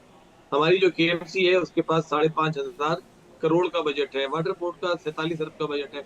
अच्छा, और सारे इख्तियारात हैं, जिम्मेदारी है, चीजें। सैफुद्दीन साहब, हमारी तरह शर्जील मेमन साहब भी यकीन दहानियाँ तो बहुत सी करवा रहे हैं, इंफ्रास्ट्रक्चर को किस तरह से मौसर बनाया जाएगा, सड़कों पर जो गड्ढे हैं वो भी तो एक बड़ी वजह है, मैन होल्स तो अपनी जगह मौजूद हैं, अमवात का बायस बनते हैं, लेकिन क्या ये सारे दावे वादे 2026 में पूरे होते दिखाई दे रहे हैं आपको? देखिए, 17 साल से इस तरह के भाषण हम मुसलसल सुन रहे हैं, इससे अंदाजा होता है कि इन लोगों को इनका विजन ही नहीं है, इनको कराची के मसाइल का अंदाजा ही नहीं है। ये कभी 10-20 डबल डेकर बसें जो 1960 में 50 में भी चलती थी, उसको कराची में चला के, भाई कराची का मसला इतना छोटा नहीं है, कराची 3.5 करोड़ आबादी का शहर है, कराची बहुत बड़े रकबे पर फैला हुआ शहर है। कराची के मसाइल ये 10-20 बसों के इफ्तिताह से नहीं हल होंगे। इनकी समझ में ये बात नहीं आ रही है। ये पूरी कराची के लिए कोई कॉम्प्रिहेंसिव मंसूबा बनाने, कोई एग्जॉस्टिव मंसूबा बनाने के लिए तैयारी नहीं है। तो आप जमाते इस्लामी इसके लिए तैयार है? क्योंकि अगर 13 सालों में नहीं हो पाया या 17 सालों में नहीं हो पाया तो फिर आगे भी उम्मीद ना ही रखी जाए तो बेहतर है। तो इनको कोई हल तलाश करके दे दिया जाए, जदीद टेक्नोलॉजी का इस्तेमाल होना चाहिए, तरीक़ाकार क्या होना चाहिए, क्योंकि आबादी बहुत बड़ी है, चैलेंजेस बहुत ज़्यादा है, इसमें कोई शक नहीं है। सोल्यूशन क्या है? क्या जमाते इस्लामी सोल्यूशन देने के लिए तैयार है, मिल बैठ के काम करने के लिए? देखिए, 100% बिल्कुल। देखिए, हमने तो नेमतुल्लाह खान साहब के दौर में पूरी कराची के लिए जो प्लानिंग की थी ना, वो सिर्फ 4 साल के अंदर नजर आ गई थी। पूरी कराची में जिस तरीके से ओवरहेड ब्रिजेस, अंडरपासेस, सड़कें, इनका जाल बिछ गया था ना, पूरा एक विजन मौजूद था। पूरे कराची को सामने रखते हुए तैयारी की जा रही थी और उस पर काम किया जा रहा था। अच्छा, इनके जहन में ये चीज नहीं है, ये तो सिर्फ पब्लिसिटी की खातिर कोई दो चार छोटे मोटे काम करके और सड़क पर खड़े हो जाते हैं। इनको ये अंदाजा ही नहीं है कि कराची के मसाइल कितने बड़े हैं। देखिए ना, एक तरफ ये डबल डेकर बस चल रही है, ये हो रहा है, वो हो रहा है, शारे भुट्टो बन गई। भाई शारे भुट्टो आपने क्या बना दी? तो मलीर एक्सप्रेस वे था जो नेमतुल्लाह खान साहब के दौर में जिसका मंसूबा बना था। हर मंसूबा आपका 50 साल लेट होता है और उसके बाद फिर आप आगे तकरीर करते हैं कि जी हमने ये कर दिया। देखें, ये ना लोगों के साथ बैठने के लिए तैयार हैं। इन्होंने आज तक तमाम टाउन चेयरमैन की कोई मीटिंग नहीं की, तमाम यूसी चेयरमैन को अपने साथ नहीं बिठाया कि इस पर गुफ्तगू कर सकते। ये कभी कोई पॉजिटिव बात नहीं करते, कभी मंसूबों पे डिस्कस नहीं करते, कभी तजावीज नहीं लेते, आरा नहीं लेते। करप्शन हो रही है। मेन मसला कराची में क्या है कि जो पैसा है कराची का, उसका तकरीबन 70-80% खा लिया जाता है। नजर हो जाता है करप्शन की। जो सड़क आज बनती है वो 3 दिन बाद उधड़ जाती है। जहांगीर रोड, इसका अभी फिर 30 करोड़ रुपए से मुर्तजा नवाब साहब ने कहा बना रहे हैं, वो चौथी या 5वीं मरतबा बन रही है 2 साल के अंदर। कोई पूछने वाला नहीं है। नाथा खान ब्रिज है मेन शाहर फैसल पर, आप बताइए कि हर कुछ दिन बाद टूट जाता है। एक तरफ ये आलम है, एक तरफ इनका सिर्फ प्रोग्राम क्या है कि कराची के पार्कों के हिस्से बखरे किए जाए और वो लोगों को किराए पर दे दिया जाए, कमर्शियल एक्टिविटी वहां पर शुरू हो जाए। इसी तरीके से कराची की मुख्तलिफ चीजें जो है उसको बांटा जाए, कराची में कब्जा हो। इलीगल कंस्ट्रक्शन कराची का इतना बड़ा मसला है इस वक्त। इलीगल कंस्ट्रक्शन पूरी कराची में हजारों लाखों बिल्डिंगें इलीगली बन रही हैं।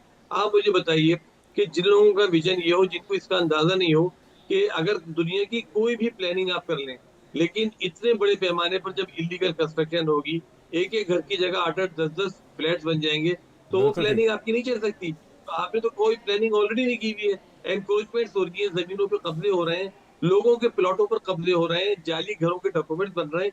मतलब कोई एक चीज है, टैंकरों के नीचे लोग आकर मर रहे हैं, गटर में गिरकर मर रहे हैं, ढकने मौजूद नहीं है, कुछ मौजूद नहीं है।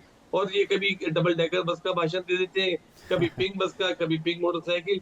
मतलब कराची इतना बड़ा शहर है, ये छोटे मोटे बातों से इस तरह के पैचेस से मसला हल नहीं होगा।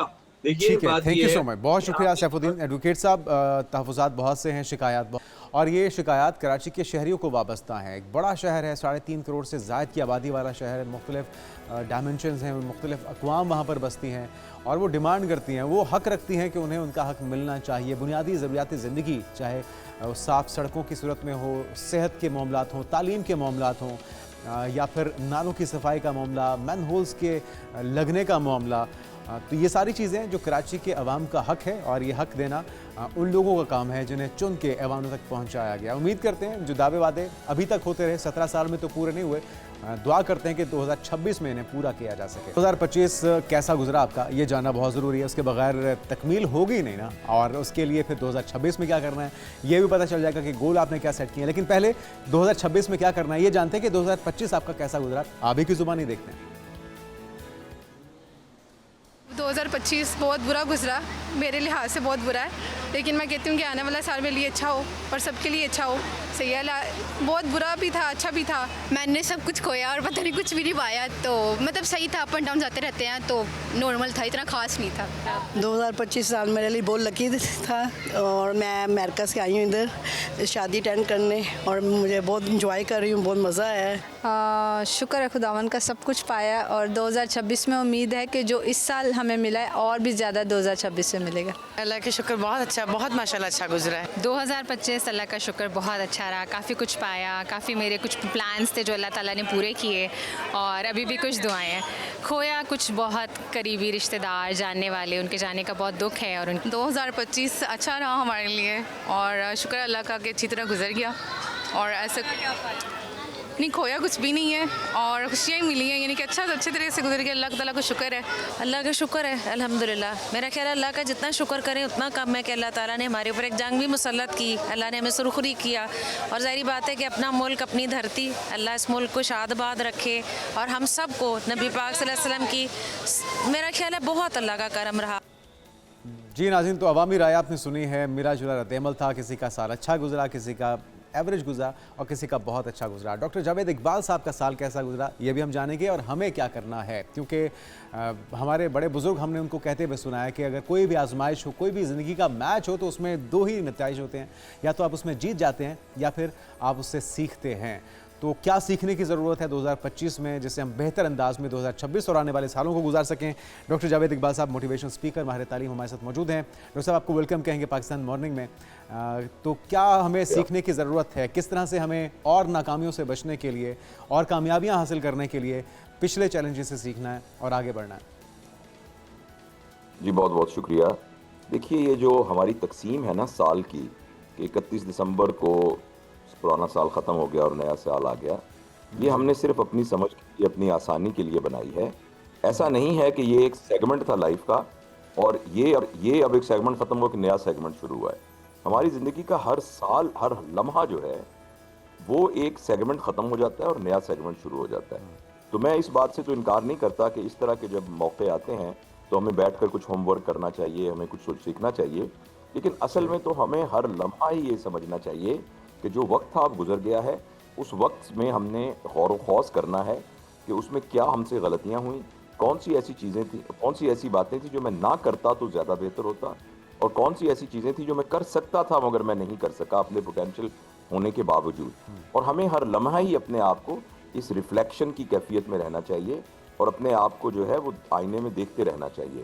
तो बिल्कुल जैसे आपने कहा है, गौर व खौस करना चाहिए, बैठना चाहिए। हर शख्स के इनफरादी हालात होते हैं, उन हालात में बाहर से जो है वो अवामिल आते हैं, फैक्टर्स आते हैं जो उसकी ज़िंदगी के ऊपर असरअंदाज होते हैं, और फिर अंदर से उसकी अपनी एक कैफियत होती है जिसके ज़रिए से उनको वो हैंडल करता है। अमूमन ये है कि जो बाहर के हालात हैं वो हमारे कंट्रोल में नहीं होते, लेकिन जो हमारी अंदर की कैफियत है वो हमारे कंट्रोल में होती है। तो लिहाजा मैं अगर अपने ज़ाती तौर पर देखूं, और मेरा ख्याल है कि मैं तमाम दोस्तों को भी ये मशवरा दूंगा कि हम आराम से, तहम्मुल से, यकसुई के साथ बैठें और बैठकर अपने ऑब्जेक्टिव्स का जायज़ा लें। ज़िंदगी में मेरे ये ऑब्जेक्टिव्स थे, ये ऑब्जेक्ट। और दूसरा देखें, एक बात बहुत ज़रूरी है कि बहुत सी चीज़ें जो हमारे ऑब्जेक्टिव हैं वो चीज़ों से मुतल्लिक होते हैं कि मैं फ़लाँ चीज़ हासिल नहीं कर सका, मैं फ़लाँ इतना पैसे हासिल नहीं कर सका, मैं फ़लाँ कॉमोडिटी हासिल नहीं कर सका। लेकिन हमारे ऑब्जेक्टिव जो है वो उन तब चीज़ें भी होनी चाहिए मगर उनसे बियॉन्ड होने चाहिए और उनको बैठ के हमें जायज़ा लेना चाहिए। खूबसूरत बात, बहुत ही खूबसूरत बात आपने की। अगर थोड़ा सा इसको मज़ीद मिसाल दे के भी आप समझा सकें। दूसरा, अगर अवामिल की बात कर ली जाए डॉक्टर साहब, एक तो आपने ये बहुत अच्छी बात की है कि नए साल ही का इंतज़ार क्यों किया जाए, रोज़ एक नया लम्हा जो है उसकी प्लानिंग भी बहुत ज़रूरी है। तो उस प्लानिंग के अंदर अवामिल क्या क्या कार फरमा होते हैं जो कि मजमूई तौर पर मुश्तरक होते हैं नाकामियों की सूरत में, वो क्या गलतियाँ हम दोहराते हैं, और अगर कामयाबी कोई हासिल करता है तो वो क्या अवामिल होते हैं? क्योंकि बहुत से हमने कामयाब लोग देखे हैं, बहुत से ऐसे केसेस हैं जिनकी आदतें, जिनके अंदर बहुत सी ऐसी चीज़ें मुश्तरक पाई गई हैं, तो उनको अगर आप हमारे यूथ के, हमारी आगाही के लिए बता सकें। जी, मैं ये अर्ज़ करना चाहता हूँ कि जो बाहर के हालात हैं ना, मारूजी हालात, ये हालात एक्चुअली हमारे कंट्रोल में नहीं होते हैं। हमारा ये ख्याल होता है कि हम अपनी कोशिश के ज़रिए से बैरूनी हालात को कंट्रोल करें। मैं इस बात का इनकार नहीं करता कि हमें इसकी एफर्ट करनी चाहिए, लेकिन हमारी जब भी कोई मेहनत होती है तो वो बाहर के फैक्टर्स को कंट्रोल करने के लिए होती है, लेकिन उससे ज़्यादा जरूरी हमारे अंदर के फैक्टर्स को कंट्रोल करना होता है। देखिए, हम कितने बने हुए, जब ये कोरोना हुआ था तो बैरूनी हालात सबके लिए एक जैसे थे। फिजा में कोरोना का वायरस उसी तरीके से फिर रहा था, लेकिन वो लोग जिनकी इम्यूनिटी ज़्यादा थी वो कोरोना से मुतासिर नहीं हुए। इसी तरीके से इस छोटे छोटे से सेगमेंट के अंदर अगर आपके बाहर लोग नार्सिसिस्ट हैं, अगर आपके मुल्की हालात ऐसे हैं कि आपके ऊपर प्रेशर आ रहा है, अगर फ़र्ज़ करें अब इनकम टैक्स वाले आपको अचानक एकदम तंग कर रहे हैं, अगर फ़र्ज़ करें आपके यहाँ कोई खुदा न खास्ता किसी अजीज़ का इंतकाल हो गया है, या फ़र्ज़ करें आप पर बहुत ज़्यादा कर्जा चढ़ गया है, तो ये मारूजी हालात तो हर एक के मुख्तलिफ हो सकते हैं, लेकिन असल ये है कि उन प्रॉब्लम्स के आगे आप किस तरीके से अपने आप के अंदर के रिएक्शन को चेंज करते हैं। अगर खुदा न खास्ता किसी के साथ फाइनेंशियल ट्रेजेडी हुई है तो उसने किस तरीके से अपनी एडवर्सिटी कोशेंट को बेहतर किया है। तो मेरे ख्याल में जो मेहनत करने का मैदान है वो अंदर का मैदान है, यानी हम इमोशनल इंटेलिजेंस पैदा करने की कोशिश करें, सब्र को पैदा करने की कोशिश करें, हार्ड वर्क की कोशिश करें, हम मुख्तलिफ अपने इम्कानात को तलाश करने की कोशिश करें कि मैं ये भी कर सकता हूँ, मैं ये भी कर सकता हूँ, मैं ये भी कर सकता हूँ। फिर वो बातें जिनसे मैं अपना वक्त बर्बाद करता हूँ उनको मैं चेंज करूँ। मेरे वो ताल्लुकात जिसकी वजह से मेरी जो ज़िंदगी का आगे बढ़ने का सफ़र मुनक़ता होता है उनको मैं रिवाइज़ करने के बारे में सोच सकता हूँ। तो ये तमाम चीज़ें हैं जो अपने ऊपर मेहनत करने की हैं। तो मेरा ये ख्याल है कि अगर मेरे जो दोस्त सुन रहे हैं, बहन भाई बच्चे, तो वो एक कागज़ पेंसिल लेकर ये सोचें कि मेरे अंदर क्या कमी है जिसकी वजह से पिछले साल में मैं उस तरीके से चीज़ों को मैनेज नहीं कर सका। जब आप उसको लिखेंगे जब आप उसको लिखेंगे तो उसमें सरे फहरिस्त ये बात होगी कि आपने अपनी सोच को ना बहुत मनफी रखा। हमने हर चीज़ों के मनफी चीज़ों को देखा, ये नहीं देखा कि मस्बत क्या है। उसके बाद हार्ड वर्क मैंने कितना किया, फिर मैंने अपने रिलेशंस के ऊपर कितना किया। और दूसरा, मैं एक बात हमेशा कहता हूँ कि ये बात सबके लिए दुरुस्त है, मगर वो लोग जो ईमान वाले हैं उनके लिए ये है कि मैंने अल्लाह ताला के साथ अपने ताल्लुक के अंदर कोई कमी तो नहीं रखी पिछले साल, उसको मैं किस तरीके से मजबूत करूँ, क्योंकि जो बेसिक पावर सोर्स है वो तो अल्लाह ताला की ज़ात है, जो सोर्स ऑफ एविडेंस तो अल्लाह ताला की ज़ात है। बेशक, बहुत ही खूबसूरत बात ने आपने इख्तिताम किया है और हम उम्मीद करते हैं कि आपकी बातों पे अमल करके 2026 में हम बहुत सी कामयाबियां इंडिविजुअली भी और इस मुल्क के लिए भी हासिल कर पाएंगे। बहुत शुक्रिया डॉक्टर जावेद इकबाल साहब हमारे साथ मौजूद थे। किसी मौजज़े का इंतज़ार नहीं करना नाज़रीन, आपने सहारे का इंतज़ार भी नहीं करना, और आपके अंदर अल्लाह ताला ने वो सलाहियत रखी है, वो काबिलियत रखी है कि आप अपना भी और अपने पेरेंट्स का भी इस मुल्क का नाम रोशन करने की सलाहियत रखते हैं। 2025 का नाज़रीन सूरज ग़ुरूब होने में अब कुछ ही घंटे बाकी रह चुके हैं और ये साल दीगर शोबों की शख्सियात की तरह फ़नकार बरादरी जो है हमारी, हम फ़नकार लोग हैं, उनकी ज़िंदगियों में भी बहुत सी खुशियाँ लेकर आया और रवां बरस कई स्टार्स को जीवन साथी मिले हैं, लाइफ पार्टनर्स मिले हैं, उन्होंने खुशियों के गीत भी गाए हैं, जिसमें सबसे पहले हम तज़किरा कर लेते हैं फिल्मों और ड्रामों में अदाकारी के जौहर दिखाने वाला जो जोड़ा है गौहर रशीद और अदाकारा कुबरा खान का, जिन्होंने जनवरी 2025 के आगाज़ में ही शादी कर ली, शादी के बंधन में बंध गए और फरवरी 2025 में सऊदी अरब के शहर मक्का मुकरमा में उन्होंने निकाह किया। इसी तरह से दूसरी जानिब शोबिस की एक और अहम जोड़ी और दो मारूफ नाम अदाकारा मावरा हुसैन और अदाकार अमीर गिलानी भी रवां साल बरस जो शादी के बंधन में बंध गए और वो भी एक खुशगवार ज़िंदगी गुजार रहे हैं। मावरा हुसैन ने समाजी राब्ते के प्लेटफॉर्म इंस्टाग्राम पर अपनी शादी की तस्वीर भी शेयर की थी, आपको याद होगा, और लोगों की तरफ से बहुत चाहा गया, सराहा गया। मावरा हुसैन और अमीर गिलानी की शादी की तस्वीर और लाहौर के शाही किला में ली गई और ये अब भी खुशखुरम ज़िंदगी गुजारे। हमारी बेस्ट विशेज़ इनकी ज़िंदगी की बहुत सी कामयाब इनिंग्स के लिए। फिर अगर बात की जाए अदाकारा नीलम मुनीर की, उनकी शादी भी मुल्क से बाहर हुई थी और नीलम मुनीर के शौहर का नाम था मोहम्मद राशिद। ये शादी पसंद की थी और दुबई में सरअंजाम पाई। इसी तरह से दीगर अगर बात की जाए अदाकारों की, शोबिस की शख्सियात की, तो अहमद अली अकबर की शादी हुई और वो भी शादी के बंधन में बंध गए। अदाकार अहमद अली अकबर आलमी अवार्ड याफ्ता अदाकार हैं जो काफ़ी संजीदा और अपनी अगर ज़ाती ज़िंदगी की बात की जाए तो मीडिया से अलग ही रहते हैं और उनकी जो मीडिया कंटेंट है, कंटेंट क्रिएटर हैं, और माहम बतूल से उनकी शादी तय पाई थी और फिर उन्होंने इसको सोशलाइज़ भी किया, मीडिया पे शेयर भी किया और उनके चाहने वाले जो थे उन्होंने उन्हें बहुत सी दुआएं दी हैं। इसी तरह से गुलकारा आमिना बेग की शादी हुई जैन से और इसी तरह से मकबूल टिकटॉकर हैं रबीका खान, उनकी भी शादी के चर्चे रहे। तो 2025 में हमने देखा कि बहुत से जो सेलिब्रिटीज़ थी, जो शोबिस शख्सियात थी, जो इन्फ्लुएंसर्स थे, वो शादी के बंधन में बंध गए हैं और खुशहाल ज़िंदगी गुजारें। हमारी ढेरों दुआएं इनकी बहुत सी कामयाब और खुशगवार इनिंग्स के लिए। लेकिन साथ में जहाँ पे रिश्ते बहुत से बने वहाँ पे बहुत से रिश्ते टूट भी गए, बहुत सी तलाक़ें भी हुई हैं शोबिस की शख्सियात में। थोड़ा सा उसका भी तज़किरा करते हैं जाते जाते। और पाकिस्तानी मशहूर तरीन जोड़ों के ने अपने ताल्लुकात को पेचीदा होने के बायस अपने सफ़र अलहदा कर लिए, जिसमें आसिम अज़हर और मीरब अली, मारूफ गुलकार आसिम अज़हर तौर पर ऐलान किया कि उनकी और अदाकारा मीरब अली की मंगनी ख़त्म हो गई है और शादी का मुंतज़िर मदाहों ने उनके जो जोड़े की अलहदगी पर हैरत का इजहार भी किया। इसी तरह से ज़ारा तरीन और फरहान ताहिर जो सीनियर अदाकारा ज़ारा तरीन ने एक पॉडकास्ट में इंकशाफ किया कि लोग समझते हैं कि हमारी शादी 2 साल चली लेकिन ये महज 4 माह तक चल सकी। इसी तरह से हिना रिजवी हैं, अमार अहमद हैं, ये भी अलहदगी इख्तियार कर गए। और इसी तरह से शर्मीन हिनार रिजवी और इसके अलावा जो दीगर शोबिस की इंडस्ट्री की शख्सियात हैं, अमारा अहमद ख़ान है, उन्होंने भी अलहदगी का फ़ैसला कर लिया, तलाक़ का फ़ैसला कर लिया। इमन ज़मान मुश्तबा लखानी भी टिकटॉकर हैं, इन्फ्लुएंसर हैं, लोग इनको फॉलो करते हैं, इन्होंने भी अलहदगी अख्तियार कर ली। तो इसी तरह से जहाँ बहुत से रिश्ते बने हैं, बहुत से रिश्ते टूट भी गए हैं और उन्होंने अलहदगी भी अख्तियार कर ली है।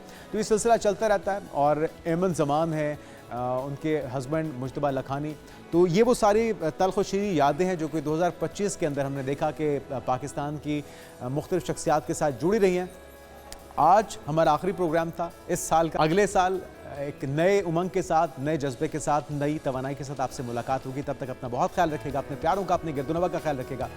अपना ख्याल रखिएगा। और इसी तरह से ये प्रोग्राम्स जो हैं अहम इश्यूज़ के साथ, जिस पे आप देखना चाहते हैं, जानना चाहते हैं, सीखना चाहते हैं, वो हम आपके सामने लाते रहेंगे। और इसी तरह से हमारे ये साथ उम्मीद करते हैं, दुआ करते हैं यूँ ही बना रहेगा। तब तक अपना ख्याल रखिएगा। अल्लाह हाफ़िज़।